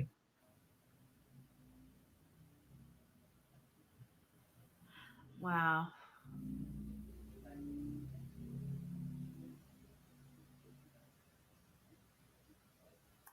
All right, so moving on. So we see that video was right here. Okay. So you know where we're at. So we're getting closer, and Edo and I, we actually hike up to here. Nice. Which is really cool. Yeah. So chemtrail clouds. They've been spraying that day. Really heavy spraying that day. Fake clouds. Yep. I'm starting to not even buy the whole nefarious chemtrail thing. I mean, granted, okay, they know that there's strontium and aluminum and all this barium shit and lithium and whatever. Okay. But at the end of the day, we're all still fucking here. Okay. As much as they've been spraying us like cockroaches, we should all be dead by now. The plants should be dead, everything. So clearly it's not quite as bad as everybody's wanting us to think it is. Maybe it is just they make artificial clouds. They're creating our reality in all these different ways. Well, we all breathe the same air, even the ones that supposedly do this, They want you to think that in the sky is natural, just like they want you to think all that crap on the ground that they say millions of years it took to form on their ball earth is natural. And neither one of these two things are natural. No, nothing. Everything we are seeing in this photo, it's fake. Yeah. Like it has a fake narrative. It's not the truth of what it's all lies. Yeah. Plant still grows and everything just grows everywhere. No, it's Jen, I totally get what you're saying, because I think about that so much. Like, 10 years ago, if I'd been standing right here, I'd been like, oh, wow, what a cool volcano. What pretty wispy clouds we're having today. And now I look at this and I'm like, what the hell happened? Yeah. So this is what we're going to do real quick. Look, we're talking about fake clouds. Okay. We're talking about chemtrails and what they could possibly really be, because we've been going down rabbit holes saying, oh my God, they're evil and they're putting all this shit in the sky. And sure, they're doing something, but clearly we're all still here. Things are still thriving.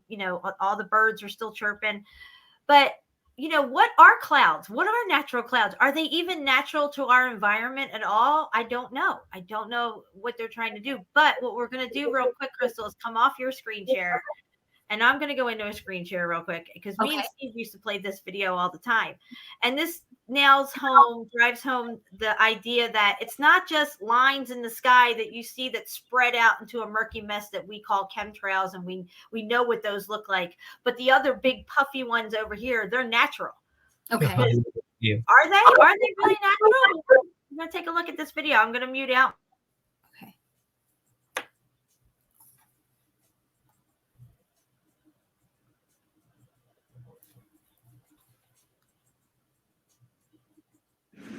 This is the shuttle's fuel tank.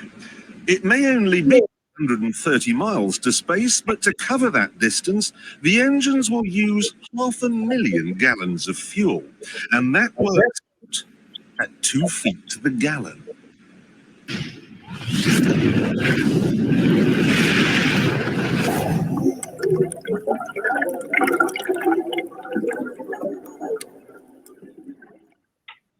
Despite the cost, however, NASA does need to test these engines once in a while.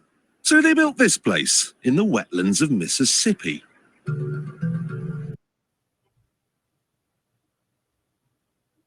I'm going to pause it right there because I want you to take note of all the clouds that are already in the sky around this place, okay? They look like natural clouds. They're sitting at that cloud bank right there. Yeah. Take note of those, and then let's watch and see what happens. Okay.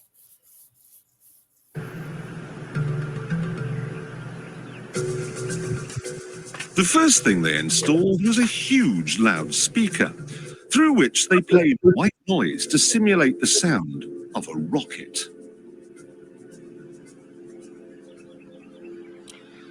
They then sent a number of trucks in different directions out into the wilderness, and the drivers were ordered to stop when the noise levels became acceptable. This gave them an imaginary boundary line, and anyone living on the inside of it was offered a simple choice. Stay, and you'll never hear another television program as long as you live. Or take the NASA shilling and get out.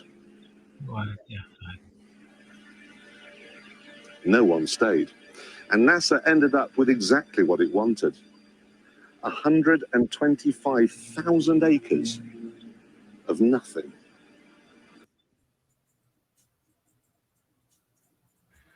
125,000 acres of absolutely nothing, where they can produce as many clouds as they want, push them into the jet stream with their HARP instruments, and you'll never know the fucking difference when you're getting a rain bomb dropped on your fucking house. There is no space, so they're not testing fucking rockets. You know what NASA's doing? They're making clouds, and I'm going to show you.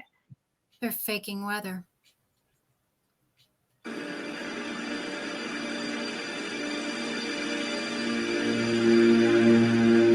They even had to move 5 cemeteries, because the noise they were planning on making would wake the dead.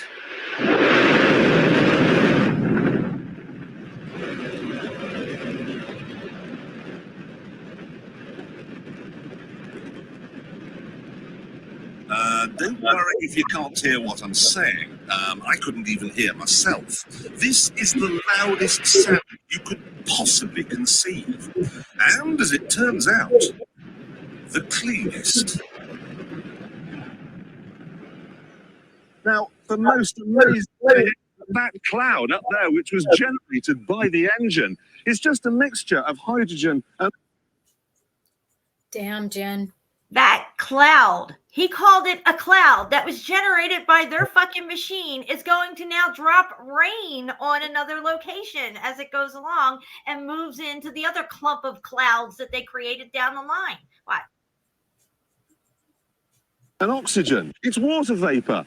And in about an hour's time, someone in Mississippi is going to get wet washing. It will actually rain.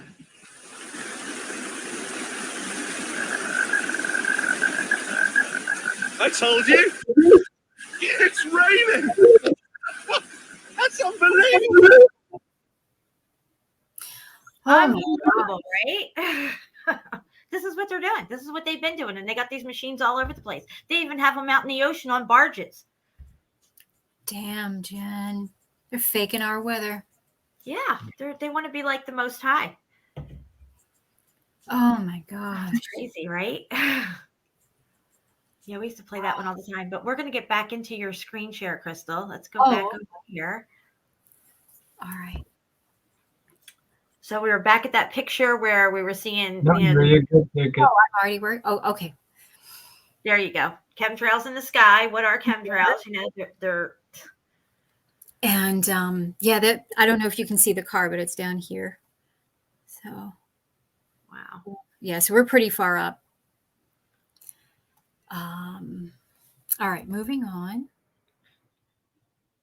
And then this is called Colton Crater, Colton. It's just a collapsed melted building.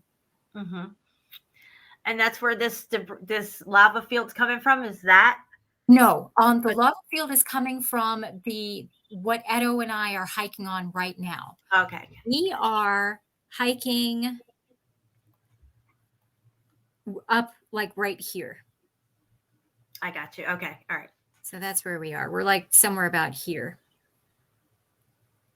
Okay.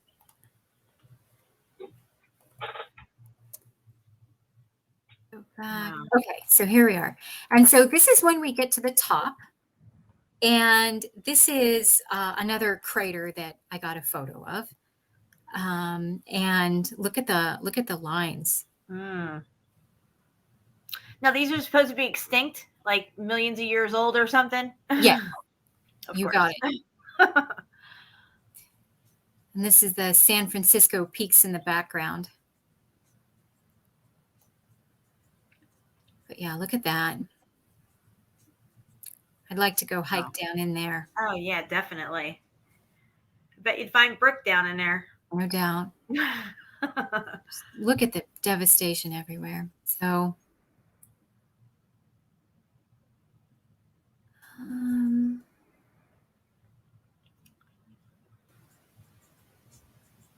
all right, nothing there. Okay, here we go. I do a 360 here.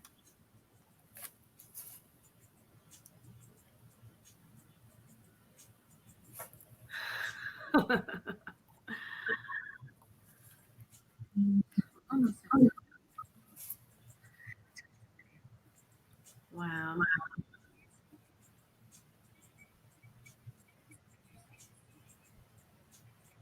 You know what that reminds me of? That reminds me of the volcanic mall that they built in Italy. Right? What? Same shape? No, you didn't. The volcano mall. They built a mall in Italy that looks like a volcano. Really? Yeah, Shabu, do you want to bring up the pictures? We'll show her. Oh my gosh. Here, let me pause. Yeah, I'd love to see that. Yeah, we'll look it up real quick. Is it in Nola? Where's it at? Yeah, Nola.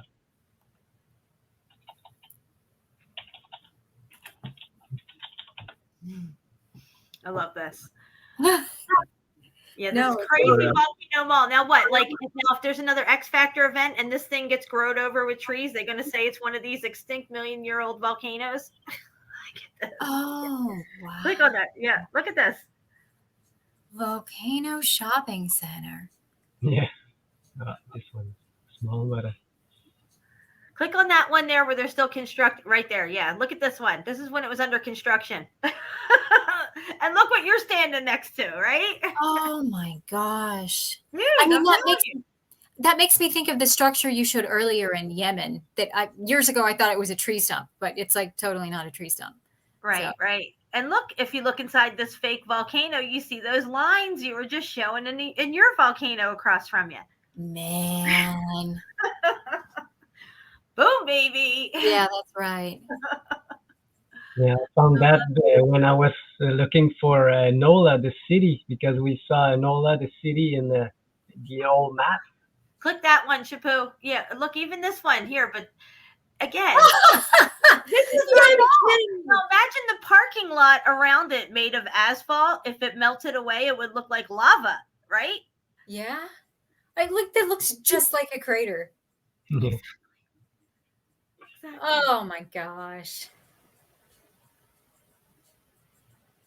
Yeah, and in the old maps, Nola was like a volcano, and now they have built a volcano in Nola. But look around in Nola, there's nothing. It's all flat lands, and there's industries. There's nobody there. But I don't know. Wow. Scroll up a little to where it looks green on the top of it. It had like a green right there. That one there. Yeah, like look, it's covered in grass here, it looks like. Yeah. Oh, and the lines. Exactly. Now look in the background. Yeah. It's like the same setup. Yeah. What are they telling us here, guys? Well, Vesuvius, I mean, that looks really similar to the San Francisco peaks in Flagstaff. Yeah, this is Motherfucker. Sorry, Chapeau. no, I was saying this is probably Vesuvius because Yeah, that's what I was saying. That's Vesuvius in the background. Now, minimize that picture. There was one more that I wanted you to click on. That one to the top right. Right. Mhm. No, the other right. Down. This is right. Down. In Canada, right is left. Yeah, I'm sorry. Yeah, it's just crazy looking though. And with having the asphalt parking lot around it and this thing melted and got covered, you know what I mean? If this structure got X factored, What would it would look come like? out looking like what we say a volcano is. They can say, Yeah. oh, this is 300 million years old. Yep. Wow. Yeah, everything is so far away or so old. Yeah. That one there, Chapeau, on the top right. Okay. See where your arrow is? Go to the left. The other way. Keep going. Keep going. Yeah, I was going left, but I just on the More. screen. Right there. Click that one. Click Yeah, that one. this Look at how wasn't green it that- looks. Look at Yeah. this. Are you kidding me? Wow. This is so cool. Like people, getting together and discussing these topics, and all of us know like these little bits and connecting all of it together. I just love it so much. And look, it has that thing like Herodium in the center there, Chapeau, like that walkway going up Herodium. See Yeah. it there? Yeah. That's crazy. Yep. That's so crazy. Yeah, I don't even know why they would do that, but probably just to make us think about something else. Mm-hmm. All right, we'll get back to your presentation, Crystal. Oh, okay. That was awesome, Jen. Gee. Just Wow. comparing to what it is that you're looking at and standing Oh. next to, because it reminded me just like it's the same height and everything. Same thing. That one there, Chapeau, where they're looking uphill at it, down below, right where your cursor just was, go down. All right, now go to the left, all the way over on that line. No, the other left. The other left. Now that's left. All the way over Which that one? one. Click that one. See how it looks like you can see up the slope of it? Like how you're looking up the slope of the one that you were next to in your pictures, Crystal? Yep. You're seeing up the slope of this thing, the side of it. With chemtrails in the sky and fake clouds. What a strange. All right. All right, we'll go back to Crystal's stuff now. No, Jen, that's amazing. Jeez, guys. Okay, all right. Let me go back to. Okay, cool. All right. So here's that photo again for comparison. Right? That's what I'm saying. Like the same curve and everything. Yeah, that's so bizarre. And then, like, instead of Mount Vesuvius behind this, we have the San Francisco peaks. But that's crazy. So crazy. It's like the same setup. Like deja vu. Yeah. That's nuts. Jeez. All right. Let's see. The lines inside. Wow. Oh, am I going the wrong way? I'm confused. Did I already show you these? No, I'm going the right way. Okay. Yeah. Wow. Oh, that was there's this crater in Hawaii. Okay, so you know the mall that you just showed, Volcano Mall, and how there was the entrance that you like not underground, but the entrance that went through like the side. Yeah. Okay, so there's this crater in Hawaii, and on one side of the crater, there's a tunnel that goes through the crater and drive through it. I've got some photos. I'll have to show you went there. Nice. Me? Yeah. No, I didn't go there. No. But yeah. Okay, hold on. I had to go pee. You said something about a crater in Hawaii. Oh, yeah. Sorry, Jen. Yeah. Okay, so go ahead. So, Repeat that part again. I missed it. all right. Sure. Okay, so there is a crater in Hawaii. And is it called Diamond Head? Yes. I did a show on that sucker, dude. Dude, it's a building all day long. Yeah, and you know how on one side, there's that tunnel you can drive through? Yeah. You can, and then you have to climb through and walk through the rest of it. And like, this is supposed to be the sidewall crater of a volcano, and they put all these tunnels in and stuff. Give me a break. Yep. And that reminds, so the volcano mall that you just showed me reminds me of the Diamond Head crater in Hawaii, and this reminded you of Volcano Mall. So see how everything connects. Yes, exactly. I love it. Great minds think alike. I know, it's awesome. Melted minds think alike. Yep. So let's see here. Okay, but so you guys already know where I'm at, and I just have to show this really cute video of Jasmine. So it was the first time Jasmine had ever seen snow. So, oh my gosh, that's awesome. She was having a lot of fun. So did she walk funny in it at first? Like she did. Yeah, I love that. She did like the duck walk. She just didn't know. Yeah, like what the fuck is this? And that's my son, who is taller than me now, which is really freaky. So, yeah, he had 12, 17. 17. Okay, I'm sorry. Almost 18. Almost 18. Oh my gosh, he's almost 18. Yeah, and I just turned 40, so I'm kind of like all freaked out about everything right now. So that was a big birthday. Woo! Happy birthday. Thank you. Yeah, I'm a solstice baby. On 21st. Yeah, it's an interesting birthday. So, so yeah, this is so you kind of have an idea of the texture of the flow. We're driving. Here it is. It's not very tall in this area, but there are melted bricks like all over the place within the flow. Mm-hmm.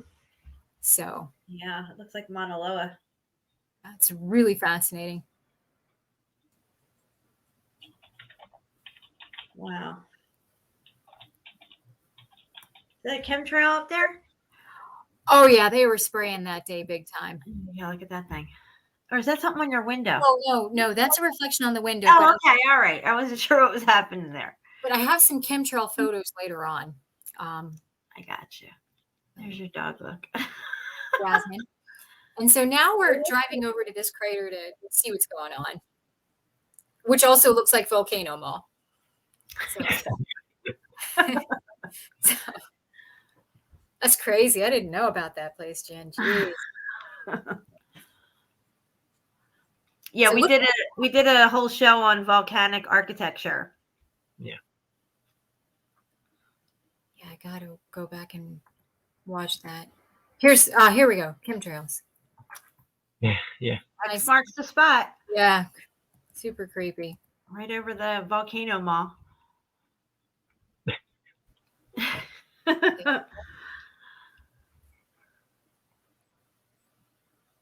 So look at that. Look at that sticking up. Isn't that strange? Is that what you think you saw from the road? Yeah, that's what I saw from the road. We're in the same area. Okay. So. Oh, is that a brick? Yeah. See, red brick chunks everywhere. Brick chunks everywhere. Yeah. That's like what we saw in Ape Cave. Yeah. Which was supposed to be a volcanic lava tube from 300,000 years ago. Well, how they know this, I have no clue. But they got it all figured out. They got degrees. But let's see. We can move on. I have more videos closer. Oh.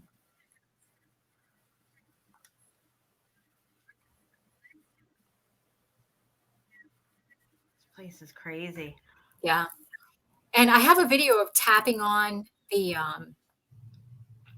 here. Here's the video.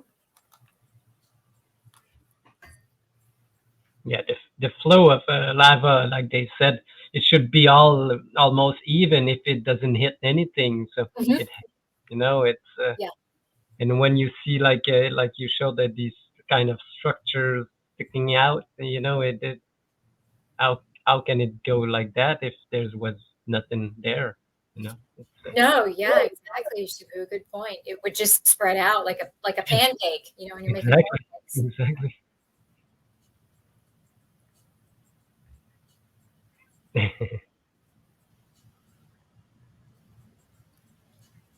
But yeah, I'll zoom. I'll fast forward a little bit. We start tapping on the rocks. No, we don't hear. Did you share with the audio? There we go.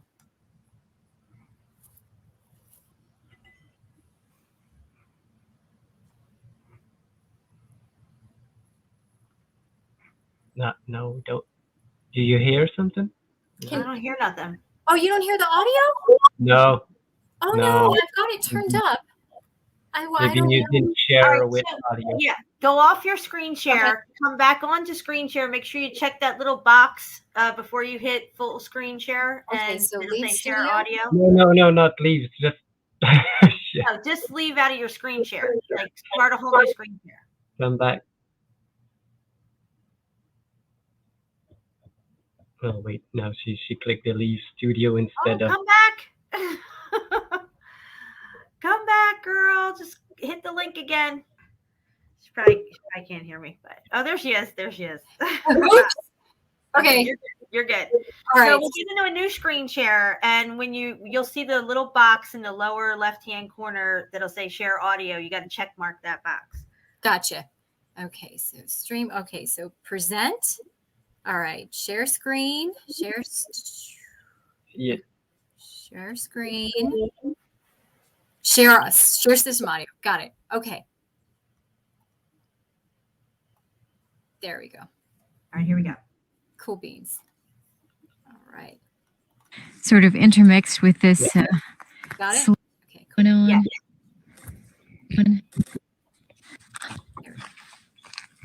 Just massive.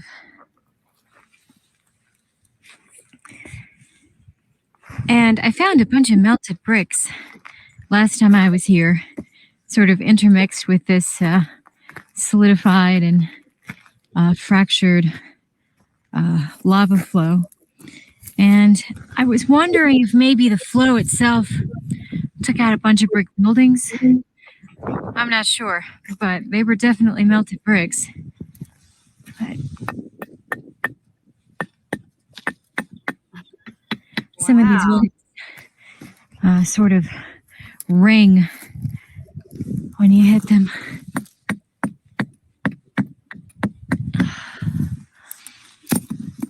Dude, we were climbing over piles of rubble in Ape Cave that looked exactly like this. All melted, fucking muffed up brick. Yeah. This moves.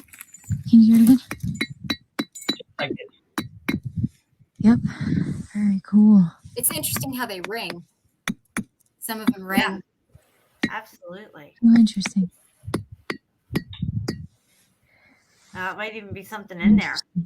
Maybe.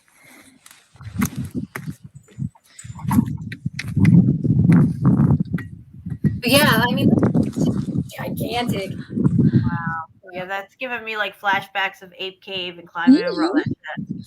Yeah. Hello from me and Edo and Jasmine from just north of Flagstaff. Okay, cool. All right, so there's Edo for scale. He had fun. Crystal says Mary says thank you, Crystal. Your boots on the ground. No, thank you. Thank you for watching. I'm so happy to share it. I mean, all this stuff means nothing if you don't share it with people. So Crystal always has great boots on the ground. There's so much melt around you in every direction. Literally. You just walk out your front door and pick a direction and see, it's in my bag. Yeah, seriously. It's like, okay. So this is the crater. Remember the crater just to the right? Check out the brick line on the top of the crater wall. Wow. Look at that. Yep. Boom, baby. Boom, baby. Yeah. We didn't have time to hike up there because we needed to make it to Meteor Crater. before they That's a brick close. wall all day They're long. gonna, yeah, they're gonna say the lava just stopped right there. No, And piled up in sedimentary layers, perfectly paralleling each other. It's a miracle. Yeah, really. No, that's and another shot at the top of the wall. I mean, that's very clearly structural. The low res photo, but if you saw it in person, it's obvious. Here's that same area. Yeah, guys, these were buildings. All day long, girlfriend. Yeah. I'd like to hike up to there. And I will next time I go out there. This is the thing you were seeing from the road. Yep, that's Right, the thing right. from the road. Okay, let me just make it big on my end before you switch it again. There we go. Wow. Yeah. And it's very big. I mean, the scale is not clear in this photograph, but this is a very large formation. And I bet that if I got right up on it, I would find bricks embedded in here. Yeah. It's looking like it may even have slumped over on its side. Like now it's vertical, you know, where it might have been up and over and horizontal before. Yeah. So next time I go out there, I'm going to hike up to that somehow and see what's going on. So, and then this just seemed odd. I was seeing what looked kind of symmetrical. So. Huh. Yeah, that definitely looks like some kind of wall as well. Another shot of that same area. Next time trail. So.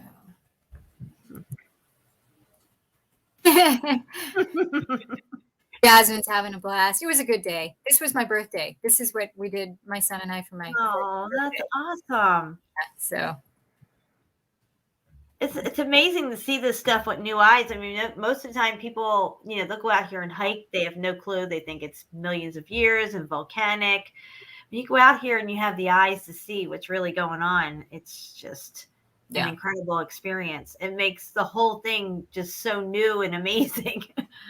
Like, you know, when you first realize the Earth's flat, you start looking at the whole thing and all your old pictures at the beach and everything, you know, it's like, wow, it was always right there. Even the pictures I've taken out of windows of planes. Mm-hmm. Yeah. No, I totally get what you mean. But Jen, I have tons more stuff. I'm not sure what you would like me to do or. Well, let me see here. How long have we been going? I don't even know. We are at 4 hours. So, are we really? Yeah. I'm probably going to wrap it up here in a few.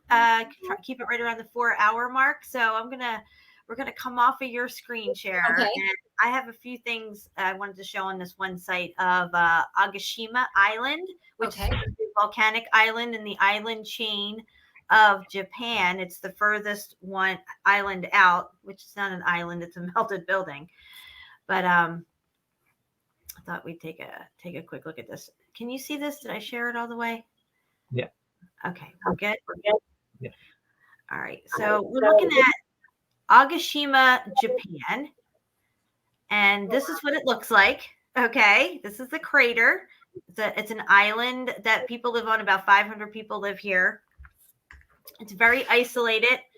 Not an easy island to get to. And look in the center here, guys. It looks to me like this center part here was much higher and collapsed down on itself into this part here. Mm-hmm. And they say that these berms here on this thing are for flowers. I've never flowers in any of the research that I've ever done have I ever seen flowers on here. Okay. This is structure all day long that this vegetation happens to be growing over. Wow. But wait, it gets better. So there's more. Look down here at the island. Okay, here's another look at this supposed volcano island. That's a building. And we start to see a lot of weird, anomalous stuff here. Like they say that this stuff here is for landslides. Yeah. I've seen those photos. They're so strange. Yeah, look at these. This looks like parts of the building, if you ask me. Look at this in here even. Yeah. All this through here. And it's so bizarre and strange that they say that there's a couple of guys that just work on this all the time and do nothing else. I'll even share you the story here. Again, here off in the distance, you can kind of see it hanging on the sides here. They say it again, it's for the landslides onto the road and stuff. Mm-hmm. But there's just some strange stuff going on with these narratives. Here you can definitely see structure, all these brick lines here and stuff. Now, okay, maybe it is for that. Maybe some of it's for what they say, but we're just going to keep going and take a look here. Here's the center of the crater, again, with these berms that are running up the side of it here. This clearly looks like structure to me.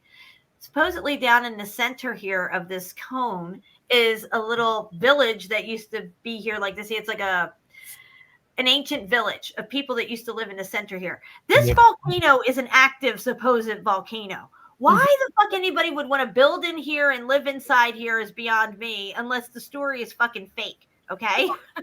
No, yeah, it doesn't make any sense. Why would you want to live inside a volcano? Exactly, especially when there's a video on YouTube. You can see the guy just goes on that trail. Yeah, I showed that video when we did this show. Now here's the stuff on the side of the thing here. It completely follows the terrain. I mean, it so perfectly. I mean, the concrete is wavy. That would be difficult to achieve. Exactly. Now, I am getting close now to what I'm going to be reading you guys. This is the picture that did it for me. I mean, look at this thing here. Are they covering something up, or is this something else? Because I mean, that's just crazy looking. They're saying that they put all this in with cement, like 5 guys, and they maintain this stuff all the time. That's all they do on the island. I'm going to read you the story here. Oh, where is it? Oh man, there's a spot up here I wanted to read.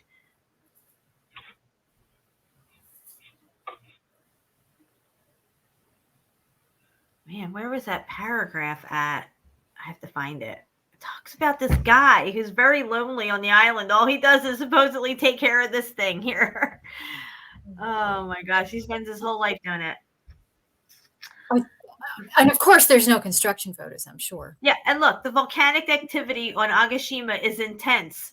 The streams from, I don't know what that word is, rising crazily all around, whatever that is. And because, don't forget, this is Japan, every effort is made to turn them into attractions.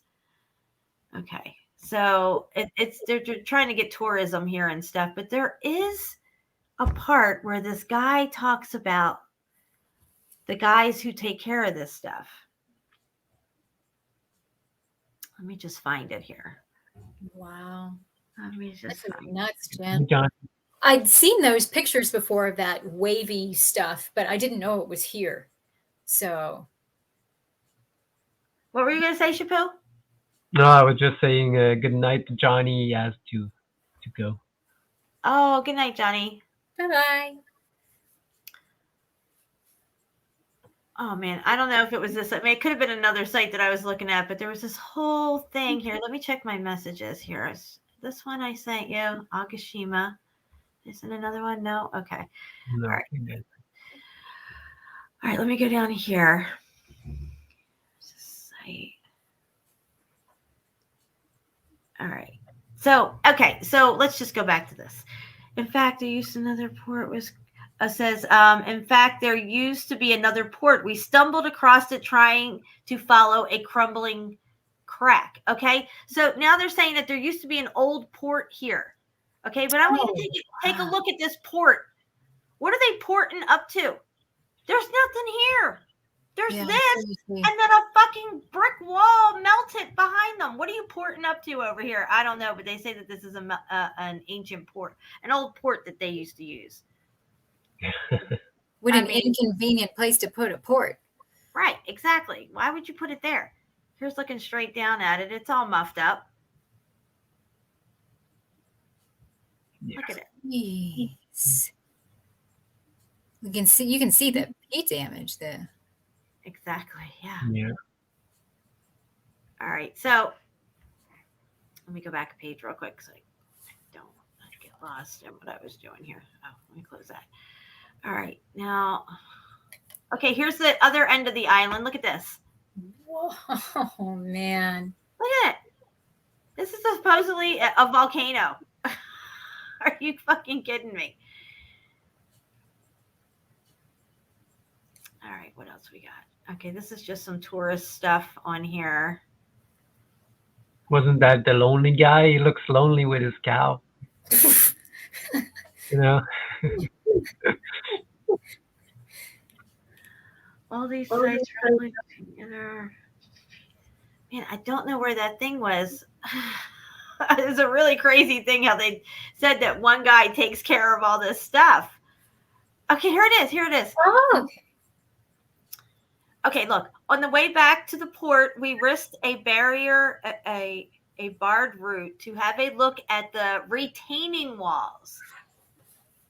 Okay. There we found a workman who confides that he has been here for months, commanded to shore up an island in a constant state of collapse. He spends his life beside these concrete walls that damned endless repair, and his evenings are very much alone. He recounts that many of his workmates suffer from depression, while others have left the island. Okay, What? this is the only construction photo you see anywhere on the internet of these guys putting some shit in, this shit in that we're talking about right here. What a dark story. Exactly. I'm like, are you fucking kidding me? No way. How do you? Okay, now look at this. Look at this messy melt right here. See this? All right there? Look at that. I mean, I can understand the concrete following the flow of the terrain beneath, but not the waffle cone that follows it. I mean, that's so strange. It's so strange. So strange. Yeah, I was like, yeah, thank God I found a workman against the wall. He spends his life beside these concrete walls that demand endless repair, and his evenings very much alone. He recounts that many of his workmen suffer from depression, while others have left the island. Gosh. Man. What's sad? Oh, so they want you to think that these guys did all this crazy stuff over here with all that. That looks like a melted building to me. I'm just saying, that's what it looks like. Man. What do you guys think? Yeah. Just the next line, they just emphasis again. Don't forget, the full-blown active volcano. What? In 1785, it had already destroyed half the population. Let's keep building these fucking walls and stuff here, right? Are you kidding me? Oh Why do we live in this island? Why don't we leave this island to the birds? I'm sorry, I can't read right now. I got high. The islanders still live in fear of another eruption. What do you guys leave the island? Okay, so you're living in fear of another eruption. But hey, let's shore up this side of this fucking mountain because, we got nothing else to do. We're lonely. We're depressed.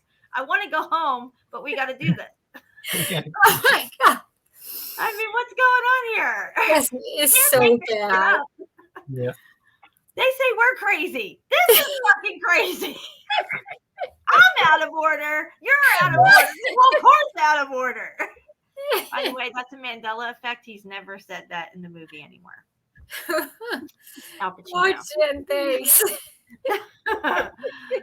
And on that note, it's 4:01, 4 hours and 1 minute. So we're going to end it there, I think. Thank you so much, Crystal, for coming on with us tonight. It was a pleasure having you back again. Thank you for inviting me. You guys are awesome. I love hanging out with you. And I want to follow up with you on the Arizona trip. So yes, absolutely. Yes. Absolutely. Shapu, thank you so much for helping out. Yes. Always nice to have you on. I think we'll get together again in a couple of days and do something else if you're available, Shapu. Probably like maybe Sunday or Monday.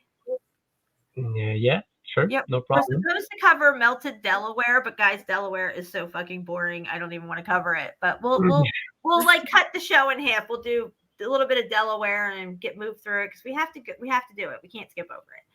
And then we'll do a whole bunch of other stuff on the other end of the show. Oh my goodness. Well, guys, I had a great time. Thank you so much. Thanks for the laugh. We did it. We accomplished a lot. Yeah. Yeah, for sure. I was feeling bad. I've been feeling bad all week. I've partied too much for this weekend, and now it's all gone. I feel much better. So thanks to you guys. That's good. Here you go. Motherfucking titty sucking 2-ball bitch. You feel better because you know that you know you could be a lonely man maintaining retaining walls on an active volcano all by yourself. Exactly. Mine was not so bad. So. Anything's better than that. When you think your life sucks, just know it could be worse. Man.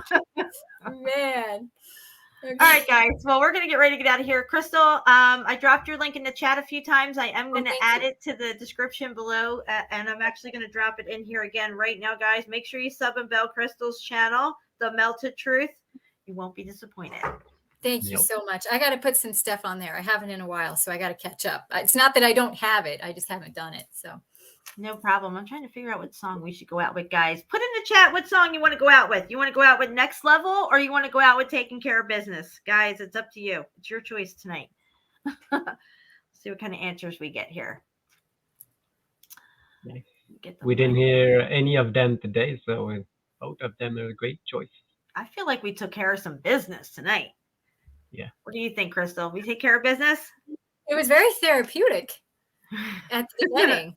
Seriously. So. And I hope you go back and look at this link. There's one Taking Care, one Next Level, one Boat, one Next Level. Hold on. Mary dropped the link in here. Mary said she dropped a link for me. Mary, drop the link again if you can. Something about geologists talking about X Factor.